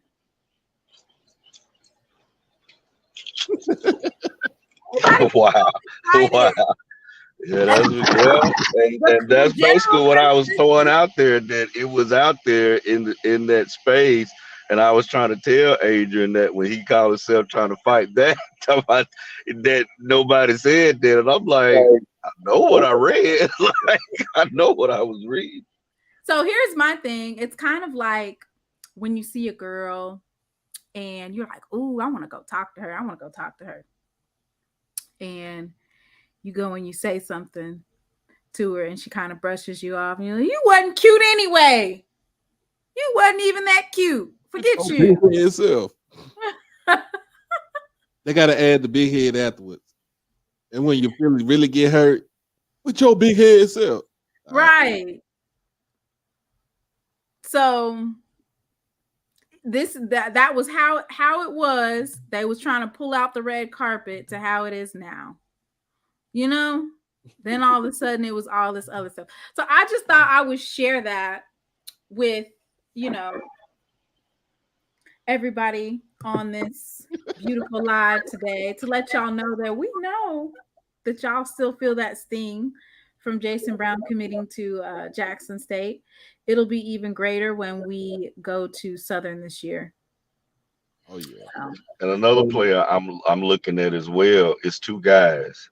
I saw them actually Alabama. And I repeat, I don't think you were on, Mr. Ford, but I was telling them last night that Maynard has his quarterback. Okay, is it the kid from Georgia State? Quad Brown. That's him. That's him. I figured it would be him when I heard that he was going, because he left Georgia State and went to, was it Tennessee Martin? Yeah. UT Martin. Yes, sir. UT. Listen, he can play, man. I saw him at Georgia State. He's he's about 6'5". He can run and throw it. Mm-hmm. Yeah, he kind of lanky. He has a build. He has a build like he reminds me with his build, not his play, but his build. He reminds me of like a Randall Cunningham. He has like that. Yeah, he's tall. Tall, slender build. He can sling it too now. Oh yeah, he can throw it all over the yard. And now I'm gonna tell you who's hungry this year though. And he was really, really mean when I was out there in Texas. And I got a chance to see about an hour. But that doggone Conley, man, he has a mean streak. I like him. I like Conley too, man. Yeah, I like him. Yeah. I like him. I get to see my boy from PV. He's from PV, from Oak Cliff though. But now Valley, when I saw them, they got a young man last name Sisk, and he's from DeSoto. And I was like, cause when I was talking to him, I was like, yeah, I got a nephew out there. Wait, man, and tell him about you, the show and all that stuff. But that's the next Valley great quarterback. He's an incoming freshman. His last name is Sis. I think his first name is Jaden. Jaden. That's it. Jaden. That's it. Yeah, Jaden. He's staying. I think he's from DeSoto, but he went to W.G. White High School, so that's North. But that's the next. That's the next. Maybe he probably won't start this year because of experience, and I don't know if they'll redshirt him because from what I saw, he's a little bit too talented for them to redshirt. But he can go. He can go. It's just they're gonna have to, because they got this transfer big lineman that came in about a week ago or something like that. We talked about yeah, but I think they missing just a couple pieces on their line, playing together. But offensive line or defensive line? Offensive line. But if they can get that together and get that young man on the field at least by next year, you better watch out for Valley, because they got him one in him and he can play. All right. I mean, he doesn't look like a high school kid. He doesn't. All right, so we gonna get into the meat and potatoes of tonight's show. Where Mr. Campbell at? Yeah, where Mr. Campbell at? He ain't on here. He was on here earlier. He was talking his big noise on here earlier. He came in here early. We hadn't even started the show yet. So y'all already know FAMU has been in the news, and it's national news because ESPN picked it up. It's national. They've been in the news because they had a rapper named, what's his name? Boston Richie.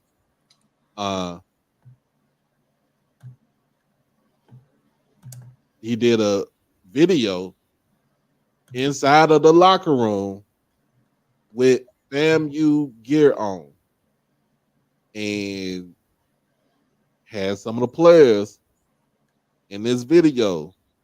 It was not authorized by the university or even by Coach Willie Simmons. And to get the news that we got the news last night, it was late. I think it was around about 9 or 10 or something like that. It was like 10 something, yeah. 10:30. It was a little bit late. when it came out. So Coach Willie is basically trying to get himself prepared for media day, and to do this on the to do this a couple of days before media day come around. That says that whoever let the guy in, even though yes, he's known, Willie knows him and everything because he's from Tallahassee. He's from the same block as T-Pain. But for him to come into the locker room, which is pretty much a sacred thing, you got to understand, locker rooms are sacred. It doesn't matter if it's football, basketball, baseball, hockey, whatever. Any sport, the locker room is sacred because that is your place to prepare yourself to go to battle against the other team. Mm-hmm. So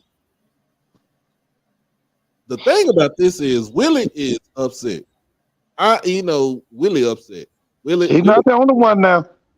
Because Willie I talked to some alums today up here. They hot too. Willie's upset. Dr. Larry Robinson, who is the president of FAMU, he's upset. And just like Mr. Ford said, some of the alums Hot. They 38 hot, baby.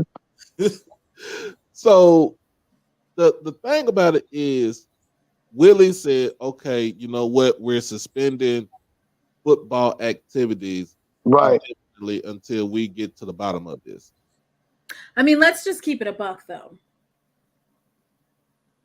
All football activities are suspended as of right now because in which he did. We are in between summer school ending and fall camp. So there's a little bit of a dead period right here. So here's the thing.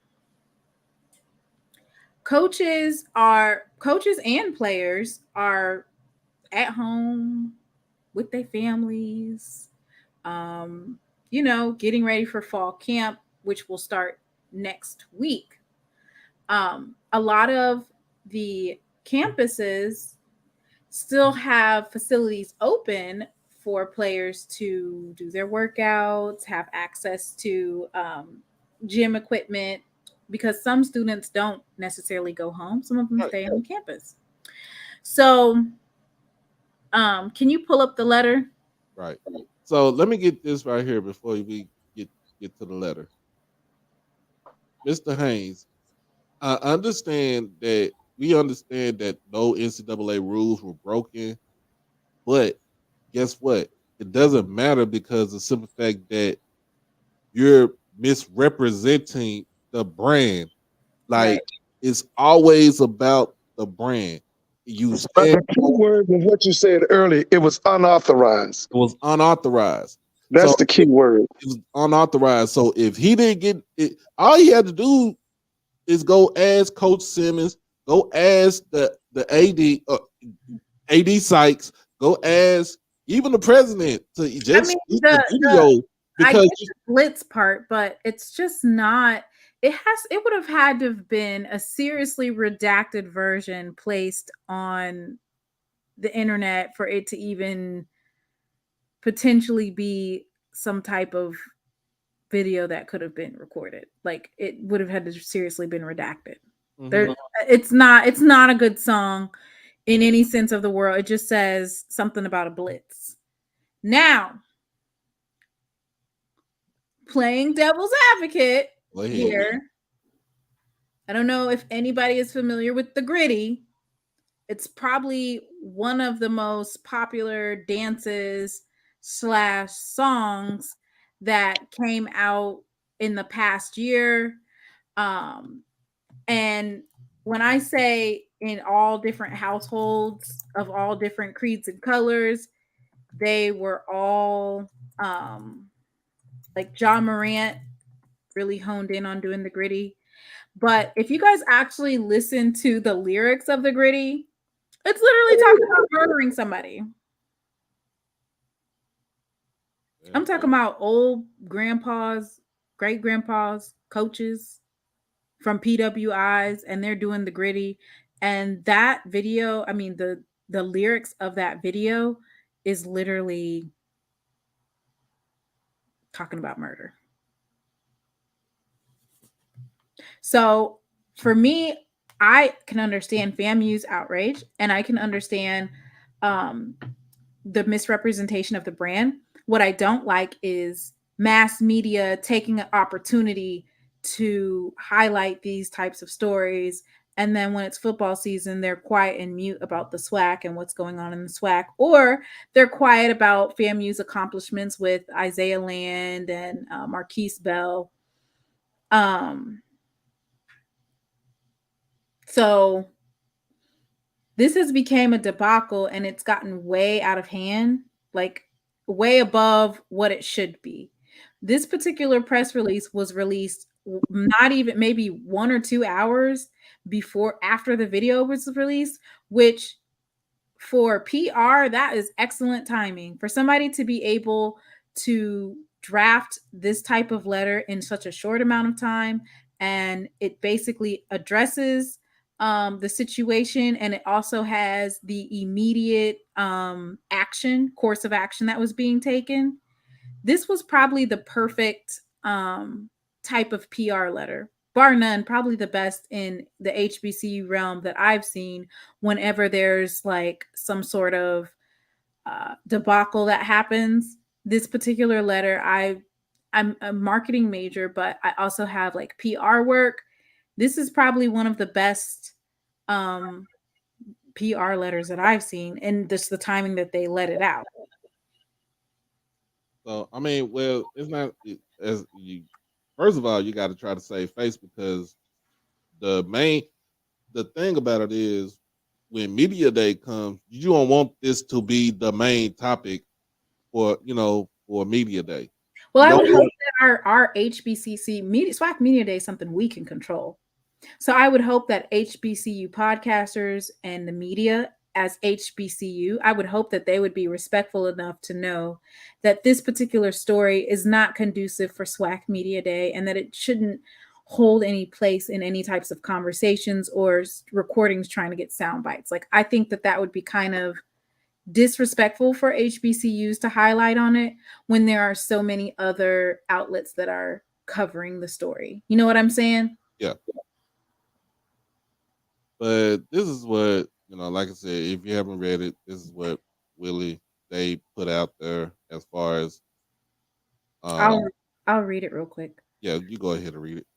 Earlier today, it was brought to my attention that a rap video was shot by a prominent rapper in the football locker room of Gallimore Powell Fieldhouse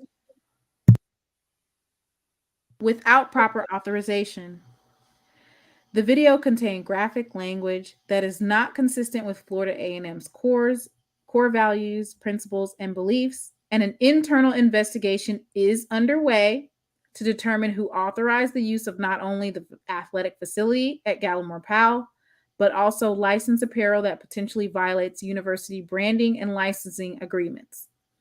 Although I am a proud proponent of free speech and support all forms of musical expressions, this football team, as ambassadors of Florida A&M University, has a responsibility to protect the university's image. As a result of this unfortunate situation, as head football coach, I am effectively suspending all football-related activities until further notice. It is a privilege to wear the orange and green, and as a football program, our young men have failed to live up to this standard set before us. They will all learn from this mishap, and we will continue to work hard every day to become the best versions of ourselves and continue to make Rattler Nation proud. I say it like this: that letter right there by Coach Simmons is the best thing that I've seen. And here's the thing too: this has been almost a year, right?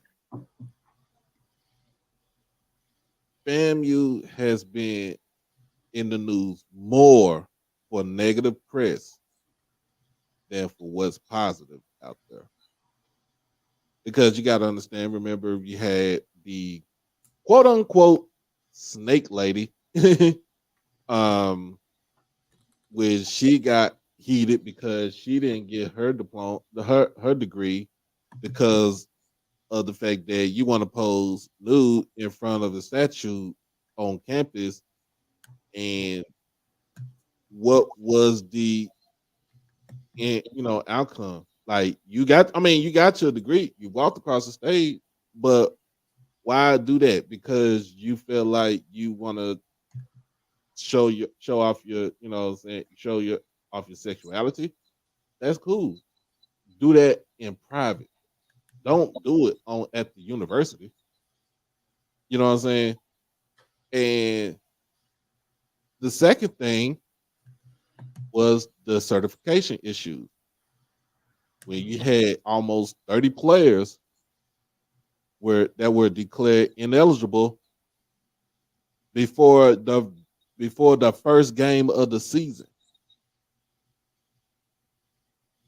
And now, also another thing, a lot of people was talking about, you backed out of you leaving out of the Orange Blossom Classic. And the last thing is this issue with the rap video, the unauthorized rap video inside of the locker room. Like, you got too much negative. It's too much negative. You got to get positive. You got to put out more positive. Now you got to ramp up your positivity. Well, there is some positivity. It just didn't go viral. Isaiah Land just was with, I want to say, Nate Newton. He was doing an interview in the Cowboy locker room, or right outside the Cowboy facilities. And he was talking about Bob Hayes and Nate Newton. And then lo and behold, Nate Newton walks up during the interview. Yep. Very positive. Did not go viral. So it's kind of like Marquise Bell and him getting on the Cowboys roster. And then when he was playing, I know in preseason, he got an interception, I want to say last season. Was it last season? Yeah, the preseason. Yeah. So there are things that I think FAMU, either they're getting a new dorm and they just opened up a new dorm. There's a lot of things that are positive. It's just what media hones in on. But the amount of people that I saw honing in on this story, I was just like, okay, y'all are dragging it. And you know what it is? It's because Black Twitter and HBCU engagement is through the roof. Yeah. So we were just talking about it amongst ourselves, and it was picking up steam. And then it just blew way out of proportion because folks started commenting on it, but they're commenting on it because of the amount of impressions that not just HBCU, but Black culture. It's really big in social media. So then you had the New York Post commenting, making a story. I was like, okay, y'all are dragging it now. ESPN, On3 Sports.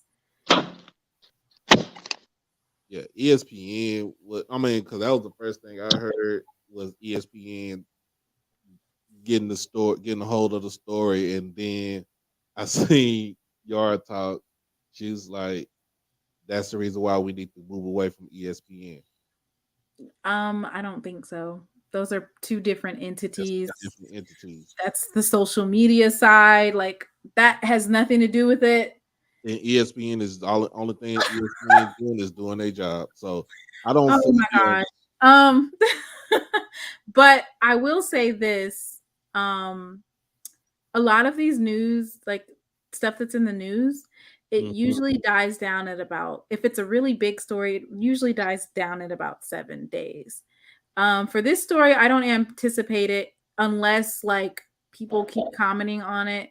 I don't anticipate that it should last longer than 48 hours, maybe to 72 hours. The Northwestern debacle where there was sexual assault. That was. And literally a week. Yeah, but nobody's talking about it now. They fired the coach. Nobody's talking about it. They only fired the coach, which the AD I think should have resigned. There should have been more heads. Should have They also fired the baseball coach too. Yeah, and then they you also, and Yeah, then they you fired the also baseball got, so throughout all this time, you got the was that the president for Texas A&M. She resigned because of the hiring of I think it was a black journalist to the school. Yeah, they were saying that see, this is what happens. So they did away with affirmative action, and now they're claiming if you hire a black person, you're being too woke. You're being woke. So that's why getting rid of affirmative action was never going to negate certain people's feelings that you don't belong in their spaces. She didn't last a month, did she? I don't even want to say she was there 3 weeks. She just got the job, and everybody was like, "Oh my gosh, they hired a black woman! Wow!" And they undermined her in less than a month. But they knew better. Come on, you can't see, and that's the good old boys network right there for A&M, Texas A&M, University of Texas. That's a good old boys network. That's where she graduated from too. Mm-hmm. Then you got, and then other news, you got Ron DeSantis with the idiocy of saying slavery benefited the slaves. I'm like, what the hell is you talking about? We were, and my whole thing, people saying, well, it did teach us how to be blacksmiths and stuff like that. No, we were forced to do jobs that we didn't want to do to help you, to help benefit you. This doesn't help benefit me. This help benefit you. This help benefit a whole nother race to keep y'all, you know what I'm saying, to keep y'all above everybody else.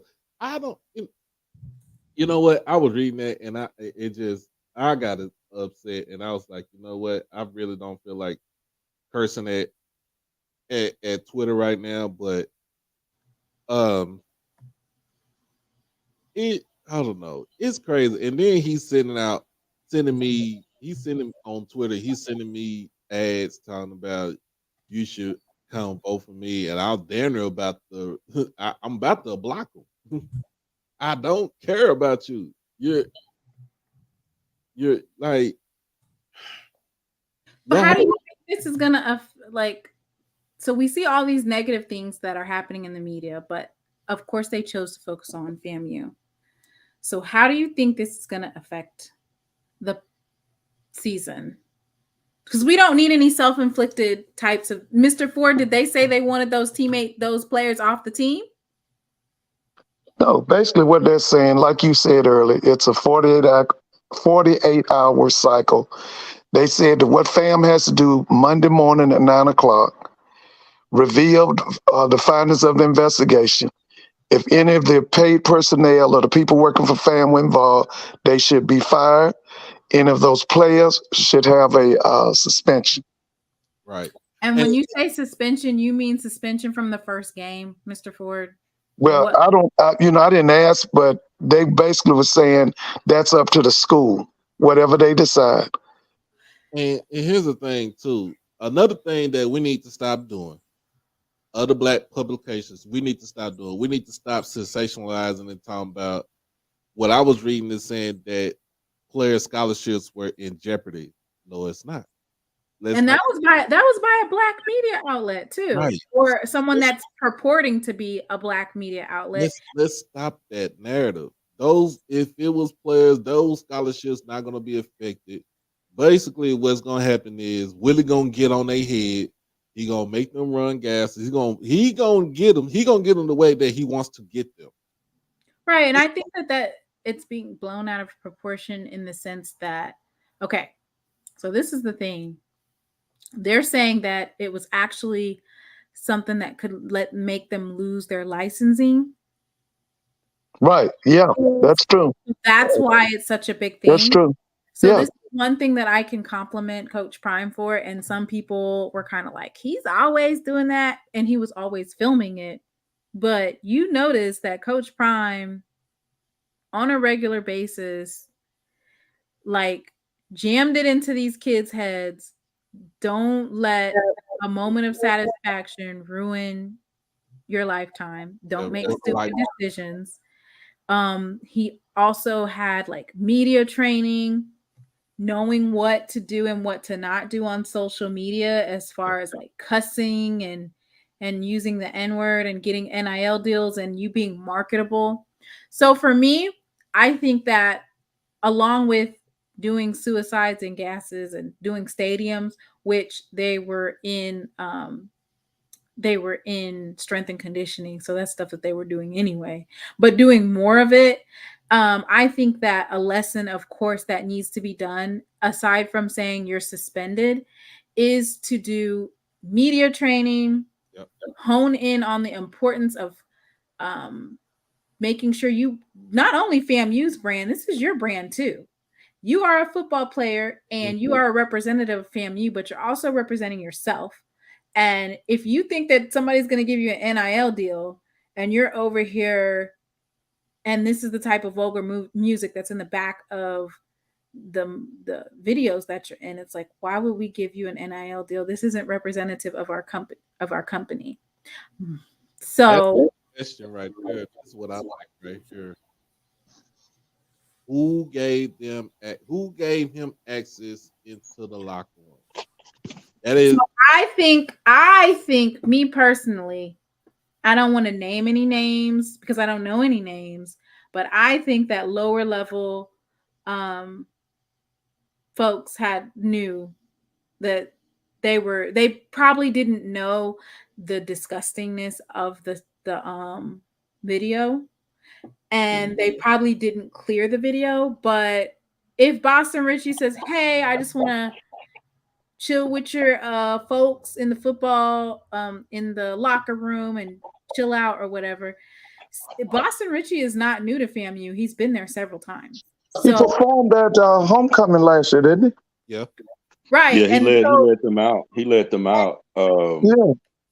Right. So he has a relationship with them. It's just, what are you thinking? Why are you doing that type of music? And another point before I finish speaking is this. Coach Prime literally had Young Dolph, Fredo Bang, Snoop Dogg. Like, I can't. He had Key Glock. He had Frank. There's Frankie or something like that. There's another rapper. What about Rick Ross? Didn't he come down there? Rick Ross. Yeah, Snoop Dogg. I mean, they had Snoop Dogg, Jackson. They had Young Dolph. They had the Key Glock. They had Lil Boosie. They had it was one more. Yella Beezy. Remember Lil Boosie said he was going to enroll, didn't he? Boosie. Yeah, he did. So this is what we did have Rick. Yeah, we did have Rick Ross there, and we did have. So this is what I'm saying. All of these rappers that were around Jackson State football team in the locker room, all of them have trashy, disgusting, misogynistic type of music. The difference between Jackson State and FAMU is Jackson State knows, okay, he's going to protect the band of Jackson State, but also the football team. So they were they were having those types of like dancing and doing the music video. They were doing that type of stuff in the locker room. It just didn't make it out into public. And what did make out to the public was heavily censored. There's a video of Shador and the team and Young Dolph, and they were actually doing the song They Don't Want You to Live, They Don't Want You to Ball. That song? 100 Shots. Yeah, 100 Shots. Now, 100 Shots is basically talking about when Young Dolph was in Charlotte, North Carolina at CIAA. They basically shot up his vehicle. He shot up. He had a bulletproof truck, but they shot it up 100 times. So that's what that song 100 Shots is about. So the fact of the matter is that actual piece that happened in the locker room, that actually made it to the public platform for people to see, but it was like if there was cuss words, it was redacted.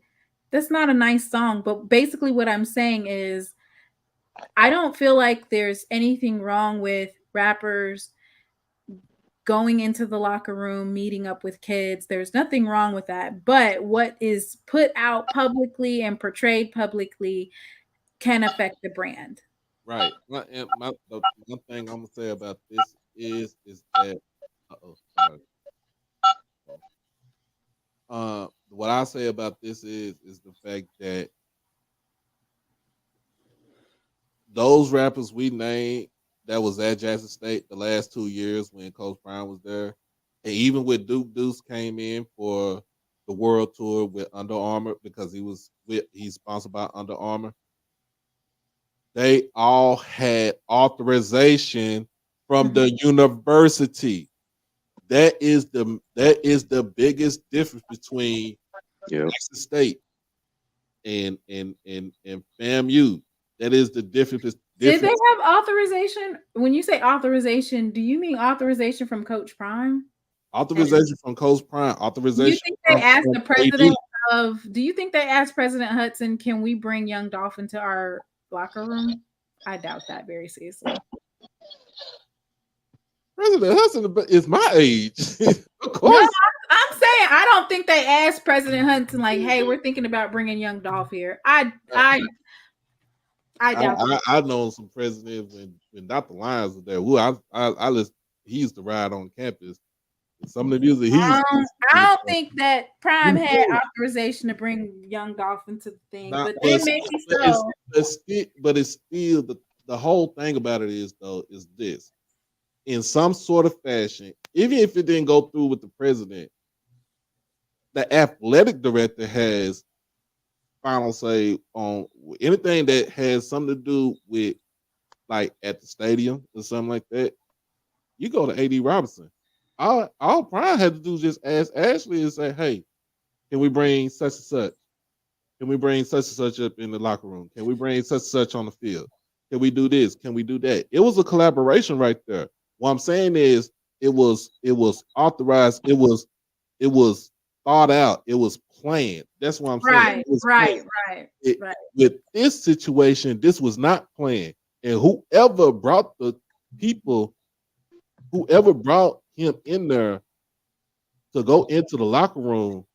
Do you think that it was authorized by somebody? Because do you think that somebody at the higher ups knew something? No, because that's the reason why President Robinson is pissed. He didn't know nothing about it. Because it's actually happening on campus. Yeah. I mean, and really anything on campus, it has to be on or off campus. You know, when you actually have students involved, you have to have some type of authorization. You know, and just with my little 2 cents on, I just think it's bad, you know, for HBCUs just in general. You know, I even commented, you know, on Twitter, you know, that I really feel bad for FAMU. Although, you know, it's all noise talk and, you know, all this other, you know, shenanigans that goes along with it, but it's really not a good look. And then from, you know, what the young man was rapping about, he didn't even have the decency to even make a clean version of what he was saying. And that's what really, because if you take notice to what Jackson State has done as far as those music, I just saw a snippet of the little guard the yard thing today, and the dude was a, you know, graduate of Jackson, and he actually stated that he went through, you know, the proper channels. So, you know, I said that to say this, you know, I can't compare what I heard from FAMU to a song that, you know, last year when JSU had what was the guy that does the dance song? What's his name? Which one? The dance song, Cupid. Okay. Cupid. Yeah, you know, when they made that song. So, you know, I just hate it for FAMU as a whole. You know, it's not a good look. You know, I know we joke and talk noise, but just for the HBCU space in general, that wasn't a good look. you know, and especially, and not no knock to the young man rapping, because, you know, I have a 17-year-old son, and half the stuff he listened to, you know, I always tell him, I said, can these young men, I always ask him, I said, can these young men read and write? Is that a requirement? You know, because no, I say that to my own son, you know, like, because he listened to those, I've never heard of him listening to the Richie dude. I've never heard of him, but, you know, I've heard of the young, what is it? The young boy and the little boy. No, yeah, the little boy. Yeah, him. Yeah, all of them too. Yeah, them too. NBA young boy. Yeah, because he loves that young boy guy. And I always ask him. I said, man, I asked my son. I said, son, if we had to do a test right now, do you think this young man can pass that test? And he was like, but I just love his music, Dad. And I said, okay, you know, so I get it, but, you know, I just think it was very inappropriate. And, you know, because you got to think a lot of this stuff, you have to understand, you know, they could get hit with censorship fines, you know, advertising, because they actually had on Nike apparel. So you gotta get stuff like that cleared. Yeah, so because if you think about it, that can be looked upon as, you know, the Florida A&M Nike commercial. You know, he had a helmet on. You don't supposed to advertise that type of stuff without the proper clearance. So, but I am kind of glad that, you know, hopefully it'll turn out to where they kind of sweep it under the rug. I hope. Right. But it gets real when it's on ESPN though. Right. Hey, bro, they can't sweep it on the rug. Somebody got to be fired. When I was talking to people today, the older of blacks, probably in the 50s and 60s, college campuses was safe. Mr. Ford, you keep breaking up, Mr. Ford. They did, and on top of that, you know, huh? You hear me? Can you start over? Start over where you said that the 50s. Okay. Yeah, I'm saying that today. Can you hear me now? Yes. Can you hear me? Can you hear me now? Mm-hmm. Okay. What I was saying was, the people that I talked to today from Florida A&M, the older they were, the more incensed they were, because you have to understand that for many generations of black college campus in the black community, that was sacred ground. That was like going into a church. You know, you don't act like you act in the streets. You know, when you go into a church, you clean yourself up, you get yourself together. But that's how a lot of people view the black college campus. It's sacred ground. And then on top of that, I can't, Doc, what's the guy's name? He's Dr. Umar Johnson. Johnson. You are you familiar with this guy I'm talking about, Umar Johnson? Yep. Yes. Oh, yes, sir. Yeah, Doctor. Yes, I think his name is Dr. Umar Johnson. Have you heard him? Yes, yes, sir. He's out of Philadelphia, Pennsylvania. Yes, sir. Yeah. Well, see, what Dr. Umar Johnson is saying is that there is a movement to make the black image of the black man, black woman, and black child as terrible as possible. In other words, to destroy the black image, the image of black men, black women, black children.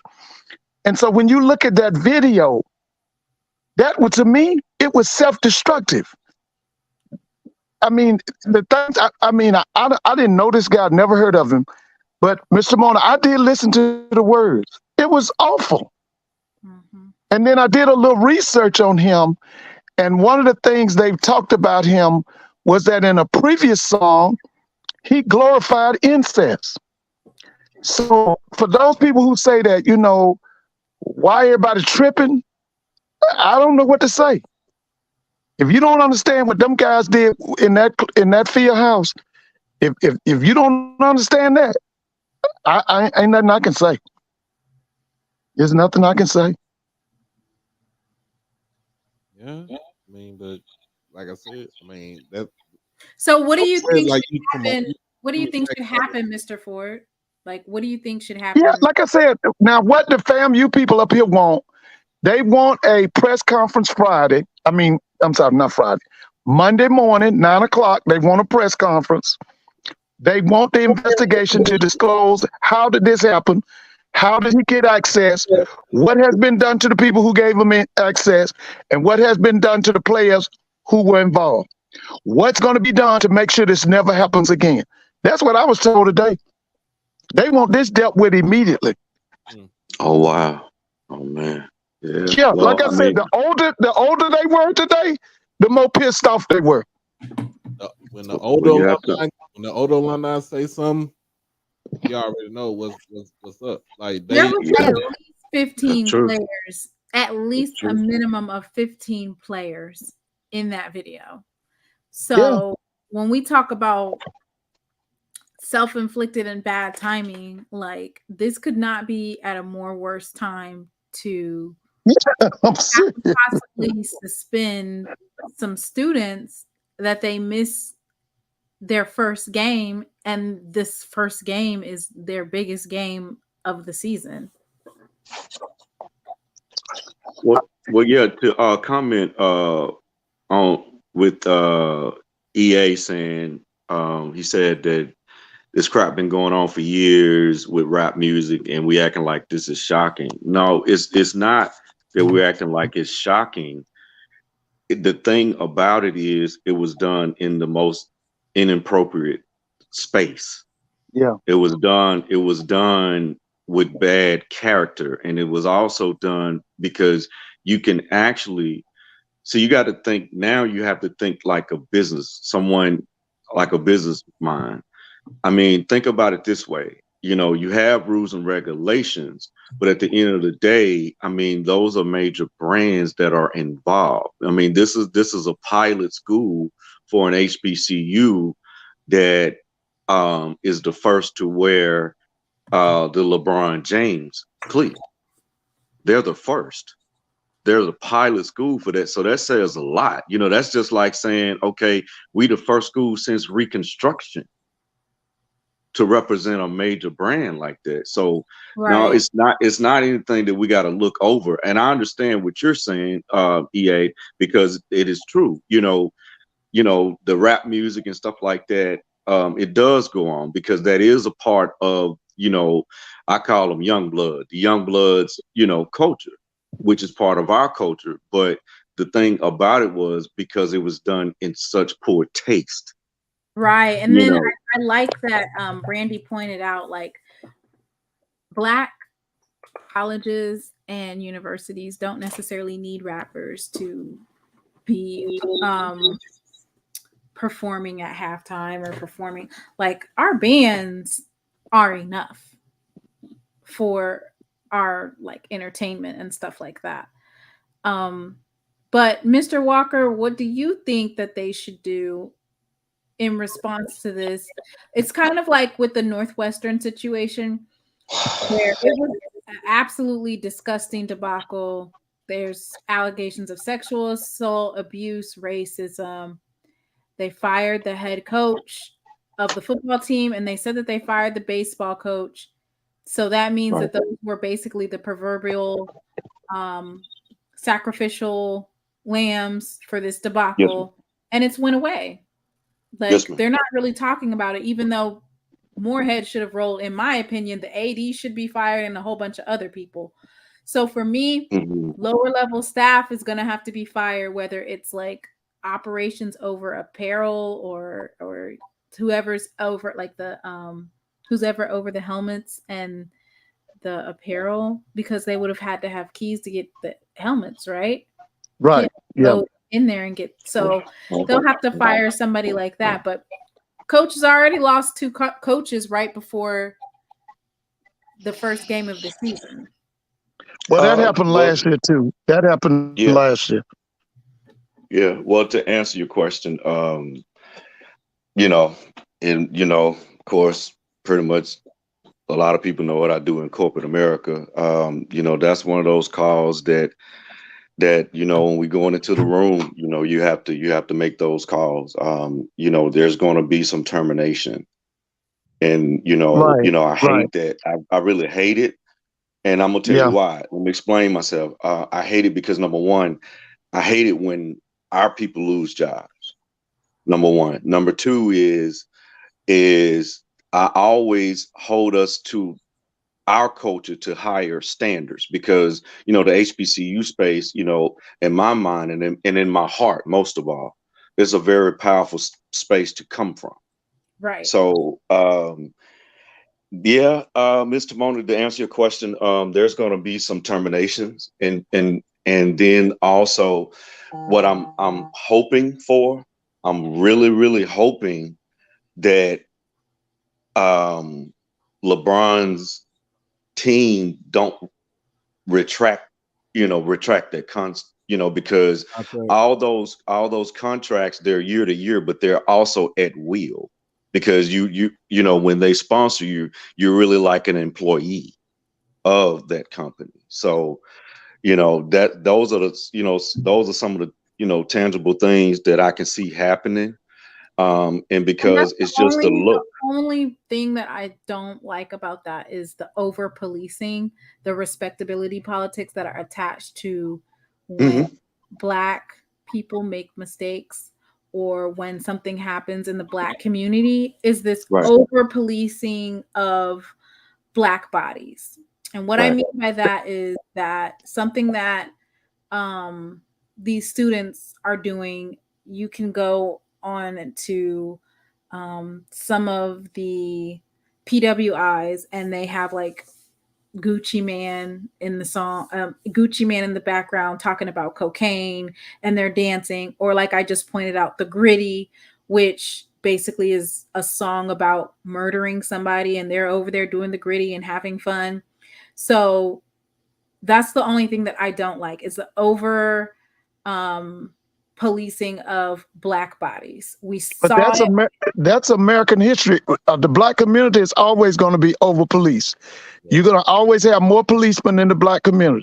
That's a part of American history. When I say that, I mean like for instance, I'll give you an example. Stop and frisk is an example of, or the laws against people sagging their pants or something like that, making it to where you're criminalizing a young man sagging his pants. So it depends on what type of school it is. You can have young men wearing dresses, but a Black male having his pants hanging down, they'll criminalize him to the point where he'll get a ticket for it. And then if you don't take the ticket, then this will happen. So that's my thing is. Right. But see, go back. If you go back to Stop and Frisk, go back to Say No to Drugs. Say No to Drugs was a police attack on the Black community. Yeah.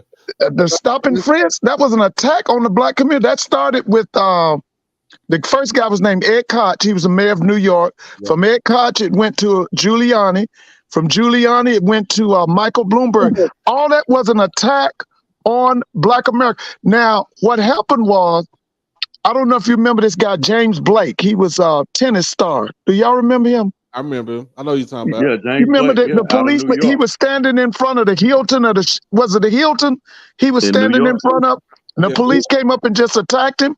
Well, that was a part of Stop and Frisk. They ended up having to give him $1 million because the guy just jumped on him because he was young and Black. But they've always done that to us. So that's a part of our reality in America. So here's my thing about the sagging part. It's already criminalized because of the simple fact that if you think about sagging is a prison. It's a prison fashion. It was basically, if you're sagging, that means that you was easy access. If you ever watched the Boondocks, this episode is called The Booty Warrior. And Police Johnson. Yes, Police Johnson. Police Johnson. The whole premise of that episode was based off of Police Johnson. They interviewed him on it was Lockdown, right? It was it was Lockdown. It was on MSNBC. So that was his whole thing. He said if you was sagging, he gonna get you. Right. So that it was easy access. And so the reason why I'm not even gonna say it because I even tell my nephews, I tell my I told my brother, like, hey man, on the real, you can't go out there sack. Like you that's like even my uncles used to tell us like that's a prison mentality. That means that you basically you free booted. And Right. Stop and Yeah. Frisk actually did not reduce crime in New York. No, it didn't. Somebody, It was an in attack on black, on that. especially young blacks. Black and brown. Yeah, black and brown. That's what it was. Like I said, it started with Ed Koch. From Ed Koch, it went to Giuliani. Giuliani did it. From Giuliani, it went to Michael Bloomberg. But yeah, it didn't reduce the crime. But it was an attack on young black men. So here's the thing. I want roll shots. I want you to understand. He's. I think Zordan Master put this. What does that have to do with people? If people want to sag or not? It's the simple fact that it is inappropriate. I'm a grown ass man. I don't want to see another grown man underwear if you still got shit stains and stuff on your underwear. I'm gonna talk bad about you. That was my point. My point was basically this. There's young men that are and then that's where we get into political correctness, and we get into how what I was saying is that they criminalize and police black men for doing certain things, and then you can wear a dress and you can identify as whatever you want and you can do this, that, and the third. But when it comes to black men, or even black women, if they're very shapely, they can't wear certain types of things that, they might wear their jeans and they just thick, so it just fills it out. You can't do anything about it. So what I'm saying is this, because you guys are talking about people taking, like Nike taking away brand deals, which means I need to go and find. I didn't have time to do that. I can absolutely find some videos of PWIs doing the videos that they do for their recruits, where they're doing stuff in the gear and hopping around and they got the smoke going, and they absolutely have rap music in behind it, and the music that they're playing is absolutely not good music. Now, it's not as vulgar and brash and abrasive as what this young man was saying, but the premise is still the same. It's still misogynistic or murder, kill, gang type of stuff. And at these PWIs, they're utilizing these things to recruit these black players. They have like gold chains and stuff and big boom boxes. We've seen them use it, cars. Where do you think they get this type of cultural appropriation from? They're getting it from black culture, and they're using it to recruit our students to these schools. Hold on, before you go, I'm gonna say something. So, what is the point that you're making? Because I don't understand the point. My whole point is sagging is my uncle used to say sagging is the F word. We can't even use it no more. Like, we can't even use it. That the F word is not even, we can't use it no more because we done got so sensitive about it. I don't even use it, but I know what it is. But the thing I'm making is that I don't want to see it. I'm a grown man. I'm 43 years old. I don't sag. I hate when I see dudes wear slim fit jeans and they sagging in them. I hate to see when they wear basketball shorts and they sagging in them. I don't want to see that shit. I don't want to see it. Adrian, it's lame as hell. I don't want to see it. Like, I even tell my stepson, don't go out this house with no damn without sagging. And you sagging. Cause my uncle there used I tell him, get you a belt. Like, literally get you a belt. Don't go out the house sagging. You're not for sale. That's what it's called. You're not for sale. You're not in prison. This is nothing that you but I'm just saying this. But I'm gonna get to this with Nike. You was talking about Nike pulling contracts and stuff, pulling endorsement deals. Yeah, you already seen they done pulled Kyrie's. They pulled Kyrie's endorsement deal. They put John Morant's deal on hold. I feel like, in a sense, the Penn State debacle with Sandusky and all the stuff that he was doing, I feel like Nike should have pulled their ass out of there too. Like literally. Like to me, I would like Northwestern is Under Armour. I think Under Armour should pull a deal out from that because of stuff that's going on there. Like I could literally go on for days about who need to get their deal pulled because they doing some ignorant shit.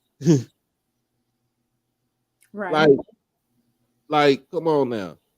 Like, come on. I don't want to see. To me, it's wrong. I don't want to see FAMU get its brand deal pulled by Nike and LeBron. I don't want to see that. I want to see them flourish with their deal, with the brand, with you know what I'm saying, all the stuff that they got coming to them. I don't want to see them get their stuff yanked up under the table from up under them. I don't want to see none of that. I want them to flourish because reason why, even though I am a Jackson State person through and through, I don't want to. I'm supporting all HBCUs to where if it's something that benefits us, I'm all for it. I'm all for it. Right. Like, people mad when we switched from Nike to Under Armour. Like I think that was the best deal that we ever did. Cause we got more. I feel like we get more love with Under Armour than we had got with Nike. I mean, Under Armour has definitely been a blessing, and they've definitely supported us. Even after Prime has left, I love Under Armour. And so, you know, another thing I'm just want to get off my chest is that we got to stop trying to put negative context in the air. Like I said, with them talking about the scholarships are at risk, unless Willie Simmons or Dr. Larry Robinson or A.D. Sykes said anything about their scholarships being at risk, please. If Do you remember which outlet did that? Oh, I see it. I forgot.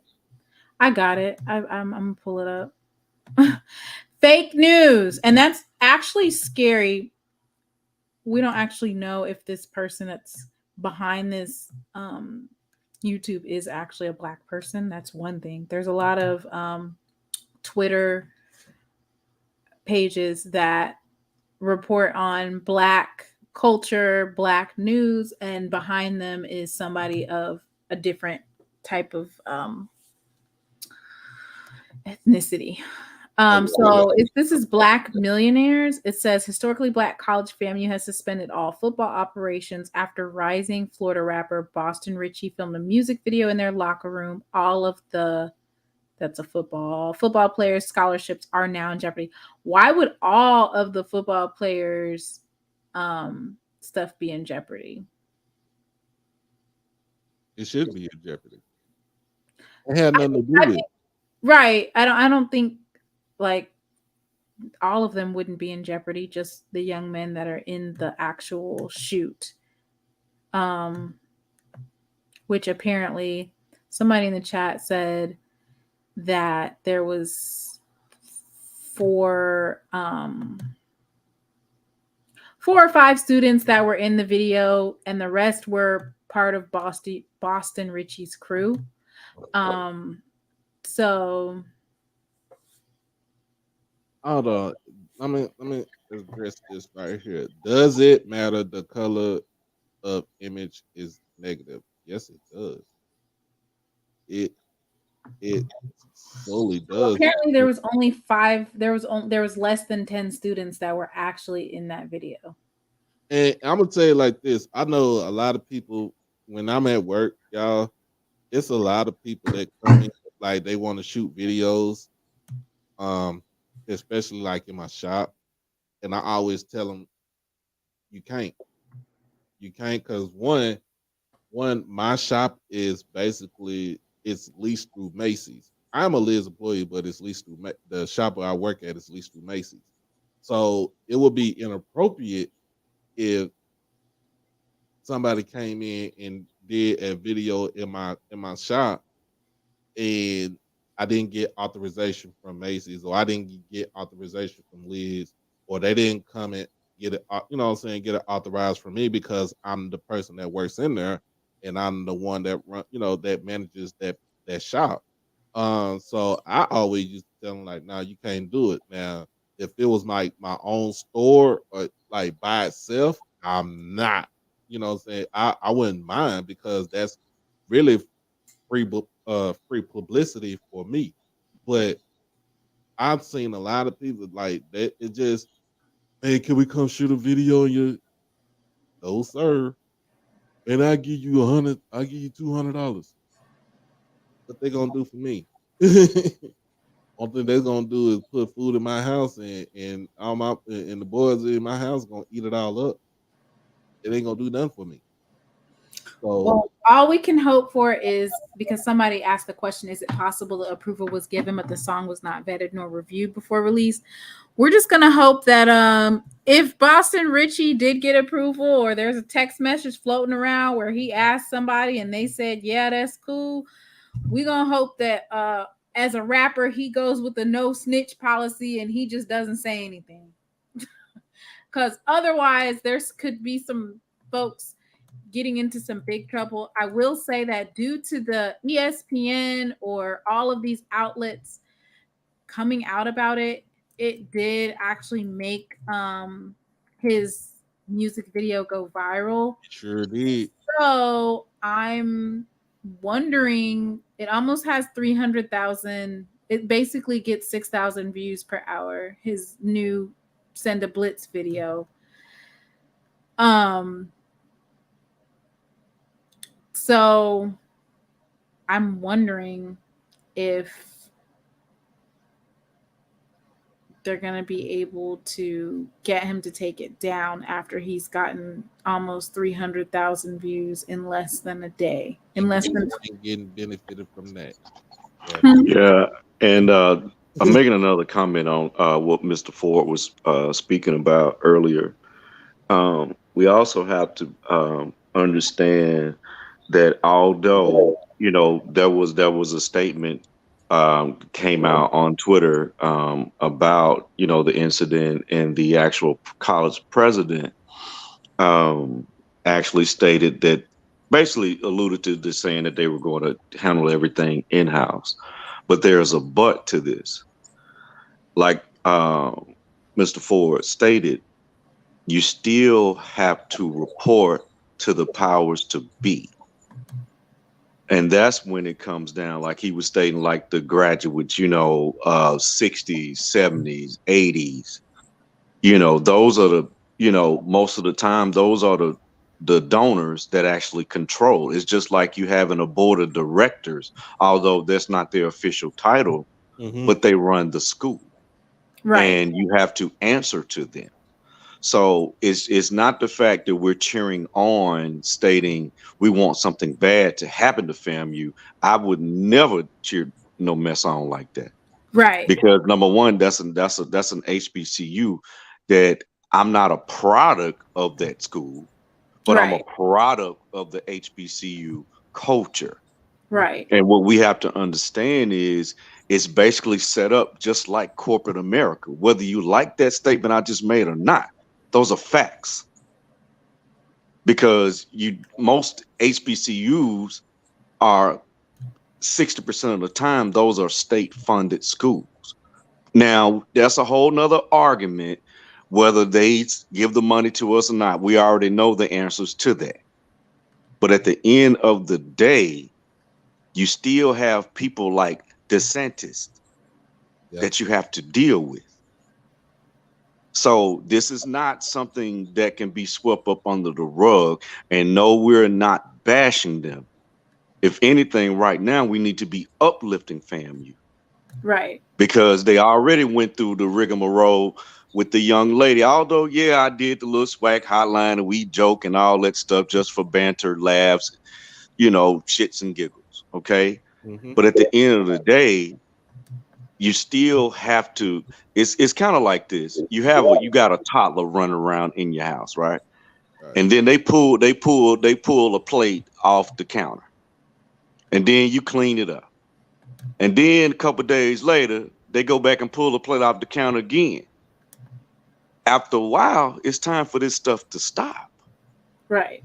So it's not the fact that I'm saying, oh yeah, come down on them. Oh yeah, please do this. Please make this happen. No, I really wouldn't want that to happen to them. Right. But someone is going to have to let this Florida boy mess go. Don't bring this to school. Know how to do it in a contractual, I hope you understand that, and contrite way. Right. Because it's a certain way to do certain things.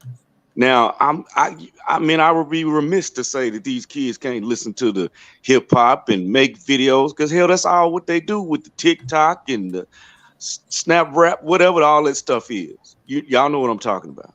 But I'm 47. I don't deal with none of that. But anyway, they do stuff like that. You know, that's their modern day era.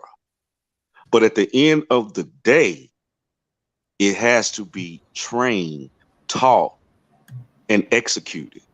And see now that with the info that you just brought out, Ms. Timona, about he had other his crew with him or in that video, who's to say that they were even supposed to be on that campus? Yeah. See, I'm talking to you now how the board of directors look at things, the people that govern that school. Right. Right. And they don't have official titles, but they have official money and they have official clout. Right. And that's my only concern with that. And I was just, when I was breaking that stuff down, I was telling you some of the ramifications that could happen. I'm not stating that I want it to happen, but it came out, what I do. And I answered you and Mr. Ford, question, as I was very remiss with my words, trying to say the right thing. But, in corporate America, I'll just be honest with you. That's another Ed Reed situation. That's called a fireable offense. Yeah. Right. So and then he could edit. Boston Richie could edit. Like we're able to go back. Like if somebody does a copyright on our video, we're actually able to go back to our video and you can clip that part out or you can mute it. If it's like a sound that's copywritten, and then you're still able to keep your video up and you're still able to get the monetization dollars from it. So for me, it would just require him to clip out the parts where he's in the FAMU locker room. He'll be able to keep that video up with the 300,000 views and he'll be able to keep his monetization. So that's something that Boston Richie should look into before they even give a cease and desist, is just go ahead and edit your video and edit out the pieces that have FAMU paraphernalia or logos up, and then you'll be able to keep that video up. As vulgar and disgusting as it is, you'll still be able to get your views. That's the answer for that. Let me see. Can anybody answer this question for me right here? Answer this right here. If y'all read this, that's on the screen. And because I understand, Dragon, your son goes to Jackson State. Your son plays in the Boom. I understand that, but there's a need to go back and try to throw your institution, which is PWI, which is University of Alabama at Birmingham, in the face of us, because y'all got money, we don't. Let's not do that, man. Let's not do that. I know you here to hear about Jackson State stuff, and maybe we could, I don't know. I've never tried to do that though, right? What? Can't he replace the clips with other stuff? I mean, he can. I haven't seen, like, I've seen the I just do the auto because I'm not getting ready to do like a voiceover or something. So what I do if I get a copyright flag is it'll tell me what minutes are copywritten and it'll say edit this out, and then you just click edit out and then it'll do it. So can they go back to the parts where it was Florida A&M and then like on that note, Peanut Butter Hero said, you'll have to do a whole new video. Like for real, you really would have to do a whole new video if you try to redact everything on the video. Like you have to do a whole new video. Like so you would have to that video would not even exist. So if here's my whole thing. Here's my thing about this. If you're going to do a video close to FAMU, like do it around places that FAMU students frequent. You get what I'm saying? But oh don't Lord, have, if you even though it's a public university, right? It's a public university. So once you step foot on the campus, it's once you step foot on the campus, it's you know what I'm saying, it's a free for all. But if you start doing things like in their student center or the student union or in the or like Al Lawson Center or like you said, Bragg Stadium, stuff like that, you have to have that authorization from the university. You have to have the authorization from you know the higher ups. Like, can I do this? And FAMU, what FAMU needs to do is say, okay, we can give you this, but whatever money that you make, like we got to take a piece of that. You get what I'm saying? And it's not, you don't have to be a big old piece. Just take a small piece. Like you take like 15%. But they're gonna keep 85. So, I just hope that I hope that some of those football players are not some of the prominent people who are supposed to have impact this year. Well, to add to that, and like Mr. Ford stated before so eloquently, that it's probably more. I'm hoping that it's not going to turn out that way, but more than likely, it probably is. It's probably going to be like maybe like a self-imposed, game or two for those guys. I can see that happening because just think about it this way. If you live on top of a hill, are you going to get used to firecrackers always coming up on that hill from the valley? Think about it. It's just like you stay in a neighborhood and now 2 doors down, not saying that they do this, but 2 doors down, somebody's running a meth lab in your neighborhood. Are you going to be okay with that? No, that's not your house, but it's your neighborhood. Right. I get what so, it's just a big old mess. And, prayers and shots out to FAMU. Hopefully they can get this issue worked out, because, my biggest thing was when I saw it on the ESPN ticker. Yeah. And that's what really kind of raised my eyebrows a little bit. I was like, oh Lord, here we go again.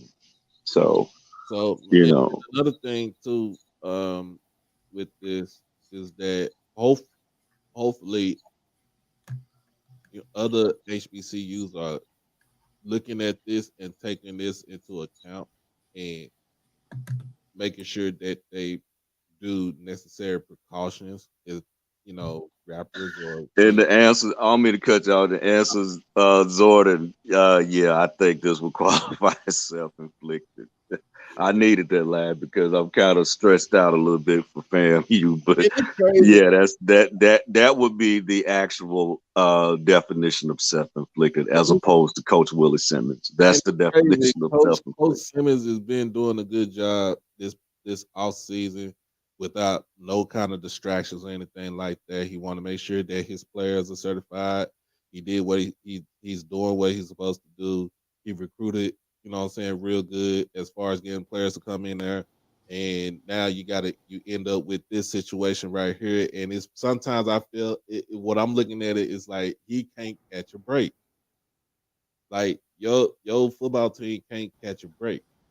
So hopefully this issue, this situation does not hijack SWAC Media Day. Right. you know what I'm saying? This should not be to me, every question that's being asked, that's going to be asked on Tuesday, should not be about what the video and stuff like that. It shouldn't be right. It should be about the season that's getting ready to come up, the in the players yeah. that have came here. They, it's a big honor for them to SWAC and a fool is really, really, really petty. Hold on now. This fool being petty right here. Listen, we're not going to focus on that. SWAC Media Day, we're going to be focusing on first team. Like what? They're gonna have the first team, second team, offensive, defense. They're gonna have the predicted order of finish for the ADs are going to be in the building. The commissioner, yes. The football coaches. It's going to be so much more than this debacle, and I think it's a disservice for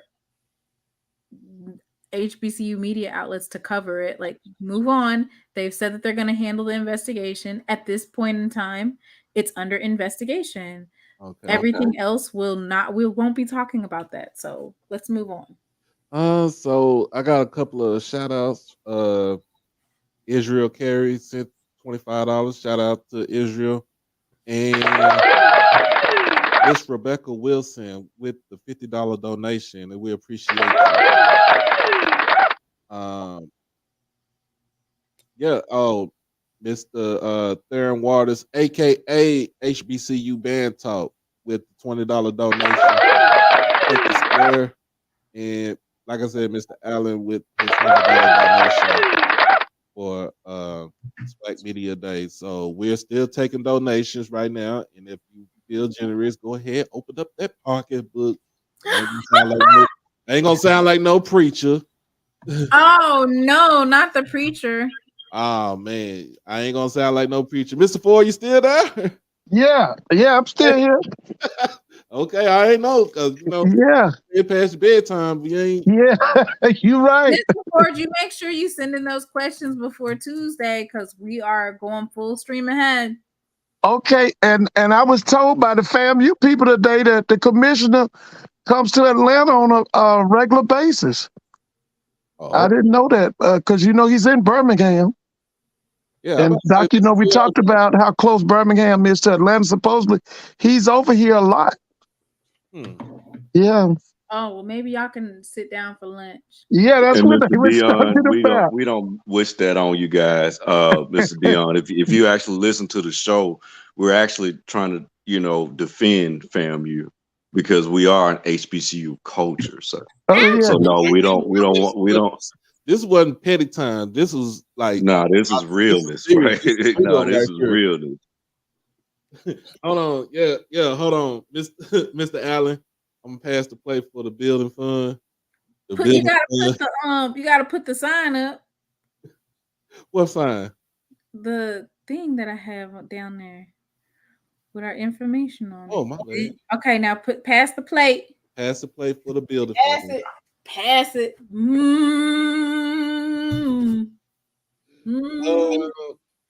You got any shout outs? Have anybody sent you more shout out? I mean, Mr. Walker, we need a prayer. We need to call the SWAC hotline because we need to pray for our HBCU. Oh, I forgot we need the SWAC hotline tonight. Well, no, I think we need to pray. We need some prayer.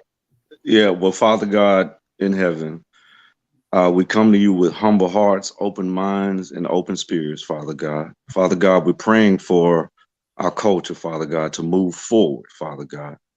And Father God, we ask that you take care of our brothers and our sisters at FAMU University, Father God. We know that you have the final say so, Father God. And in Jesus' name we pray. Amen. Amen. Amen. Amen. Amen. We still taking these donations, y'all.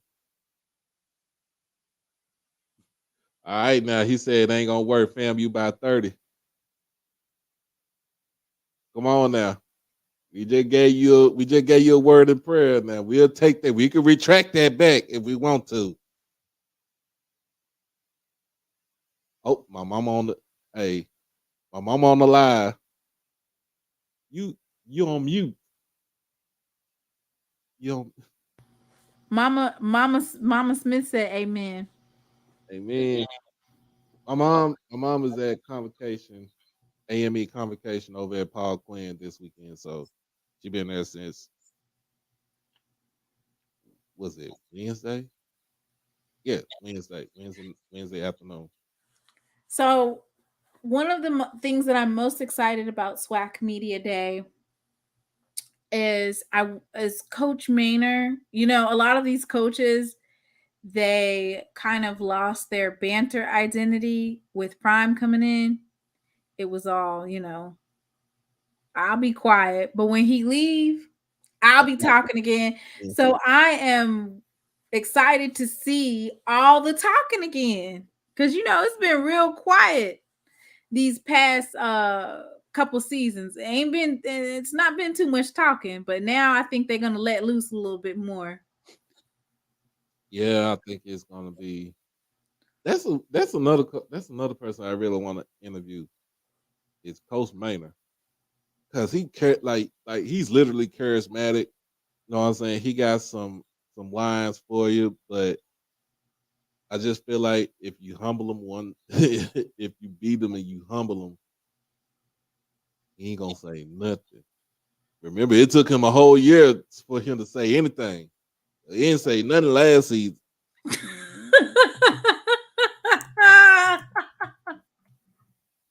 He was talking at the press conference this past week when they. So, do we need to do quickly before we get off? Before we end the live, do we need to do a rendition of Gremlin and the suits that they had on? Just kind of like a replay or whatever of last year.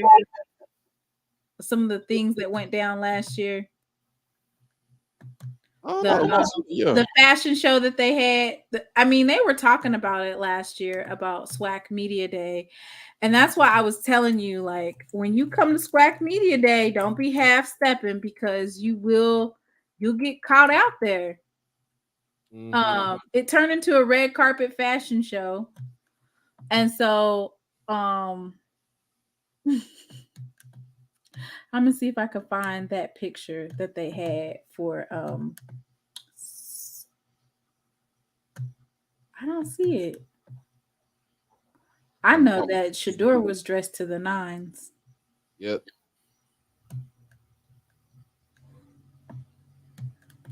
Yep. So did you see if it was on ESPN? What's that? Oh, they was dressed nice. Here, I'm gonna pull it up.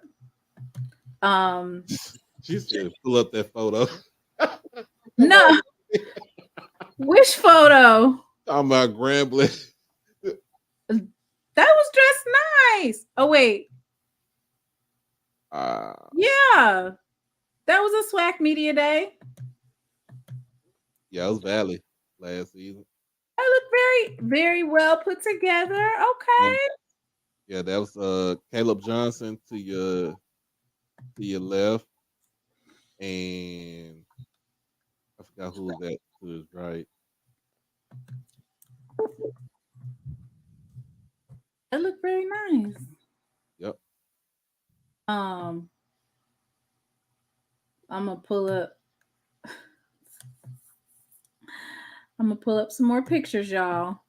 And that's why I said that we need to be dressed nice when we're doing our you know, when you interviewing somebody, you don't want to be half stepping, right? Well, you know what? I'm gonna wear some khakis and, well, not even khakis. I just wear some jeans, and basically, if it's cold in there, I'm gonna have my hoodie on. So yeah, Niles and Shadur, they was dressed to the nines. You know what I'm saying? Even Coach Sanders, even you know, Brian gonna have he gonna put it on, okay? He gonna be suited to booted. Now, I get it. Now, whatever y'all can say bad, what y'all can say very bad about this man right here, but when it comes down to the fashion, that man be suited and booted. I don't care what anybody say. And that's the thing too. You gotta, because the way he said it is the way that you look. You yourself are a brand. Right. So this, don't get me wrong, even though he's in the mountains of Colorado, I did take bits and pieces of what he said, of what he was bringing out there all the time to, put it in my little daily affirmation and stuff like that. He is clean. The man stay clean. He's so clean. It's dirty. That I think that's one of his That's one of his quotes. yeah. So clean, you're dirty. So clean, look dirty. So I cannot find. Did they scrub that picture? They couldn't scrub that picture. They couldn't scrub it. They ain't scrubbed that picture. It's out there. I can't find it. Maybe it's on Twitter. Surely they didn't put it out in the public like that, right? Oh, it was out there. Oh, Brandy said she sent it. Okay. Well, y'all, I'm not gonna let y'all make it. It look like I'm getting ready to put it up here.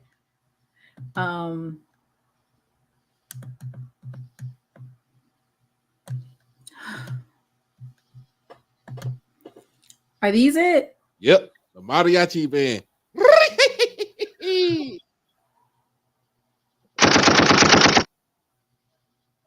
They was I told you I gave my rendition of the SWAC Media Day last season, and I kind of put them on blast. Now It's gonna be a fashion show, so you better make sure you put it on. I wouldn't call it a mariachi. I think this looked like it was more from the 70s. It was from the 70s. I didn't like them. The thing about it is I like the color scheme, like the black with the gold. Where's Coach Dooley at? The black with the gold, but I don't know why I thought it was on the white shirts, it just threw everything off. Now I get Coach Hugh Jackson with the black shirt, button down shirt, and the gold tie. But those white shirts, yeah, I couldn't do it. This is Texas Southern. That's Andrew and Anderson, D. Anderson. D. Anderson, yeah. Yeah. So that was nice. Mm-hmm. I guess the last one is, of course, Mr. Coach Dooley. You know he gonna put it on. Oh, Coach Dooley came in. He looked like he yeah, he looked like he just came from the Playboy Mansion. Wait, what? That's what I said. He looked like he came from the Playboy Mansion.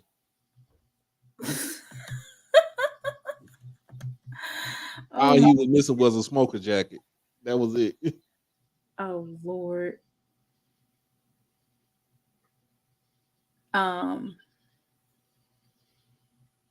Oh, and then this was the year they had, of course, Shador Sanders and Travis Hunter. Yeah, that was last year. So that's this picture.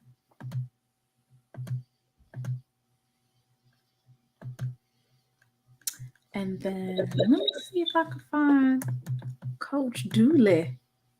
Let me see. We're gonna have to, well, not us, but they need to come up with like a SWAC Media Day, a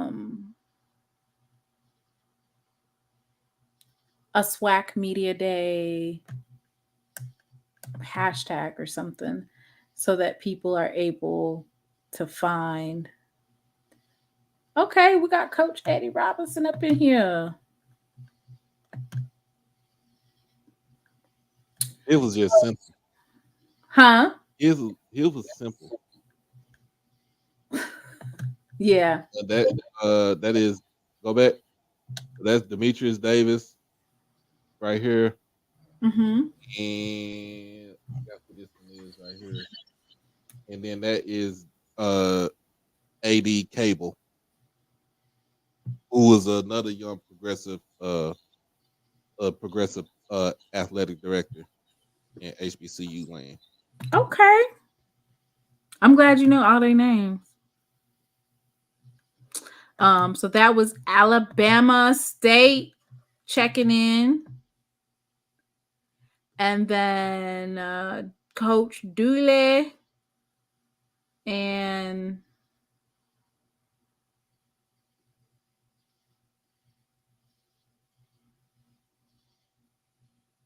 let's see. Oh, they had of course. Is Jay gonna be there? Jay Walker. Yeah, is he supposed to be there? Yeah. Oh, they kept on saying that he was talking about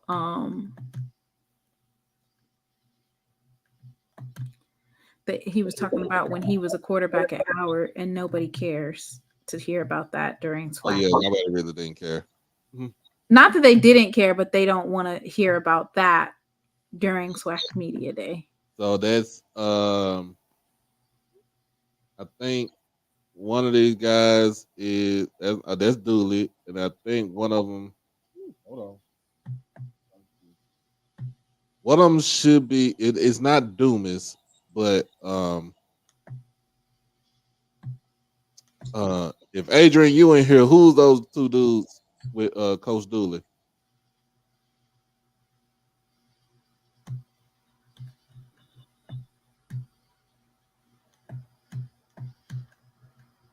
Did he say? Not yet. Who's those two dudes with Coach Dooley right here in this picture? Adrian. EA, I love Tiffany Green, man. Don't give me. Tiffany Green can get a whole party started just by her being there.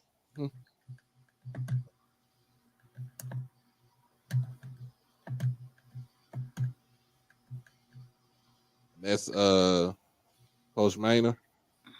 I think that's from 2021. 21. That's with a kill glass. Yep. So that's just a couple of, fashion statements from the past couple of years with SWAC Media Day. So it'll be fun. Mm-hmm. I think that might be Cam Peterson from last season with Dooley. Yep. They're all looking real dapper and nice. Mm-hmm.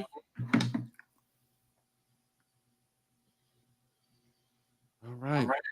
So you ready? Yes, I am.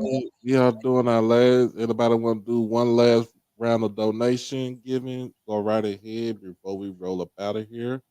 Oh, you put the thing up so they can see it. Was that last season driving? Oh, he's driving. So I think that was had to be last season.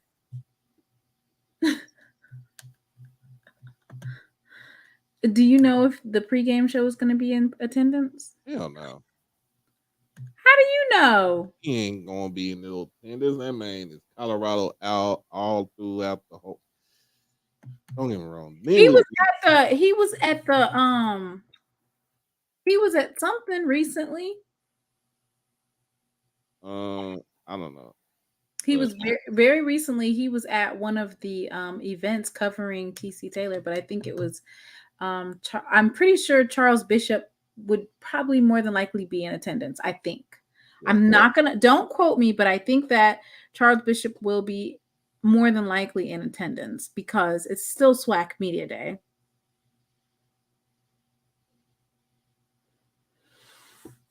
And then JG Rattler says, "Real Boston Richie released this song 3 months ago. It only generated 26,000 views on YouTube. As of today, his video has generated. It's actually almost 300,000. FAMU definitely has a strong brand. Yeah, it's a mixture of FAMU having a strong brand, but it's also like a mixture of also like the rage, the outrage, and people basically going to go look at his video because they want to know what transpired that is causing the football coach to basically suspend all football activities. Oh yeah, Edwin. I think Yeah, Dr. Cavill should be there because he should be coming back from Virginia, so he should be there. I know Blue is going to be there. Um, SWAC and the Fool's gonna be there, right? Yep, Swag and the Food's going to be there. Also, my boys from the Golden Boot podcast, they'll be there. Do you know the wild card is coming? Do you know? I think the wild card is coming, if I'm not mistaken. I like those. I actually watched the show before I got in the house earlier.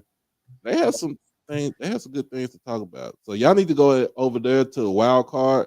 Two young men from Alabama State that's doing big things. That's trying to do big things for their university.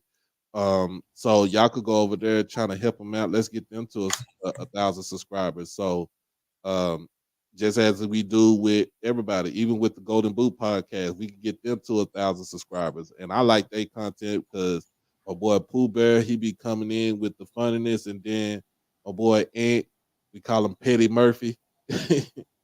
So, and that's I think one thing that they did change with that is you now only have to have, I want to say 500 followers now to monetize. You don't need 1,000. Did you know that they changed it?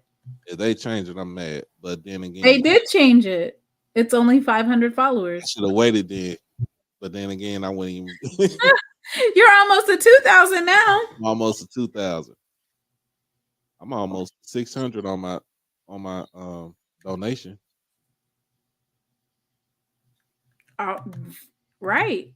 I just said I'm almost $600 on the donation. Hey, let's keep it going. Let's see if somebody can add $10. 5 people add $10 each. 5 people add $10 each. So I want to thank everybody for coming on the show. We're definitely going to have some great content for you after SWAC Media Day. And before I get off, I want to once again thank the people who donated: Mr. Waters, Mr. Dukes, Mr. Hargrove, Mr. Jackson, and then of course we had Miss Kim do a donation for the both of us, and or Miss Sweeney, Mrs. Sweeney, and Miss Keisha also. Thank you all for the donation. Next week, are we gonna have a show on Monday night? Are you coming on Monday night? Or are you coming Tuesday morning? I leave out Monday. By Monday night, I'm trying to drive out Monday afternoon. Okay, so you're not gonna. So what we're gonna do is we're probably just gonna go ahead and do a show Tuesday while we there and see if we can set definitely on Tuesday. I might have a Monday night show because I want to get. Nobody gave me any nice questions that I think for each coach. So hopefully we'll have a show on Monday. Maybe if I see some special guests there, then maybe I'll be able to get pre-interviews on Monday night. But I'm telling you, this is going to be a great day for not only just the SWAC, but for all the SWAC schools. And yes, Mr. Haynes, it's not. I'm not driving 6 hours just to talk to Jackson State media. Now Jackson State media is going to cover all Jackson State. We've already we talked about this last night on Ken's show. He's already said it that he's going to talk. It's just strictly Jackson State. But my show, my platform, Simona's platform, and other platforms, we're going to be able to talk to all, try to talk to all players and coaches. So that's my whole thing about that right there. We got a $10 donation. Ooh, $10 donation from my mama. $10 donation from my mommy. And if y'all ever seen a picture of my mother, we are damn near like twins. Okay, so Mr. Quaid, the scholar, that issue right there is not. None of those player scholarships are at jeopardy. So don't even read into that foolishness. they should be fine, but they will get in trouble for it though. if they were part of this. But hopefully everything should be good right now. But yeah, what I'm looking forward to is, like I said, looking forward to meeting a lot of people in a lot of different uh in a lot of different, from different avenues, especially like media perspective, like print media, uh, radio, television. One of the people I really want to meet is Carlos Brown, and he covers Southern. I want to meet him. I mean, like I said, Dr. Cavill, even though I interviewed him on my show last year when I first started out, and we're on a HBCU nightly every Wednesday. Like, I actually want to meet him in person and want to pick his brain about certain things. Um, uh, Hold on now. Yes, I accept money from my mama. If my mama send me Right. money, She's supporting she's his supporting her. business She's as an supporting her entrepreneur. only son. Thank you. Mr. Haynes. All right, now I'm gonna tell you, my mama 5'5". Don't let the baby face fool you. She'll get with you. But now, but just going around and meeting different people and wanted to, be finally trying to meet Ken and Zoe in person, pick the brain of Decoy C, uh, meet up with just all of us, all of us creators that in this space, and I'm just looking forward to. I'm wired up. I'm wired up. Come on, man.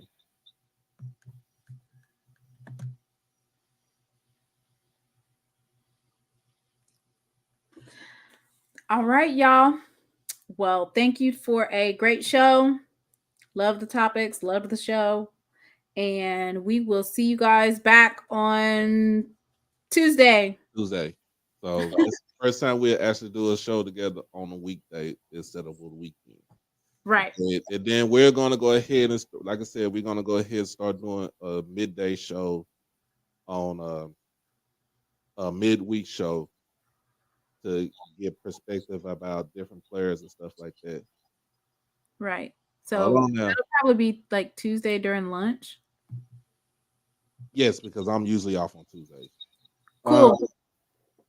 Right now, you see what my mama say. You don't play about hers. And let me give a shout out to my oldest niece, Tierra Matthews, aka TT. If you don't watch this video, I'll give the clip to your mama, my sister. I want to send my niece a very happy 24th birthday. She is 24 years old today. Yep. And that is my very first niece from our crew right there, me and my sisters. And then next week on the 31st will be my nephew's birthday, and he'll be 22. And this is their brothers and sisters, and it's from the same mama. So yeah, we gonna shout them out, man. That's my family. I love my nieces and nephews and kids and stuff like that. So that's what And I then yes, and then I want to also shout out Miss Hemphill for subscribing to become a member. Thank you for joining my YouTube channel.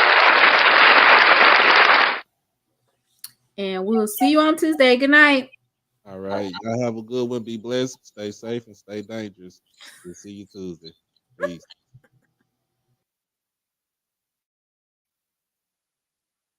All right. Make sure that y'all still hit that cash out. Make sure that you hit that subscribe button. Make sure that you hit the comment section, like section, follow. Just do everything that you want to do. But we out this thing.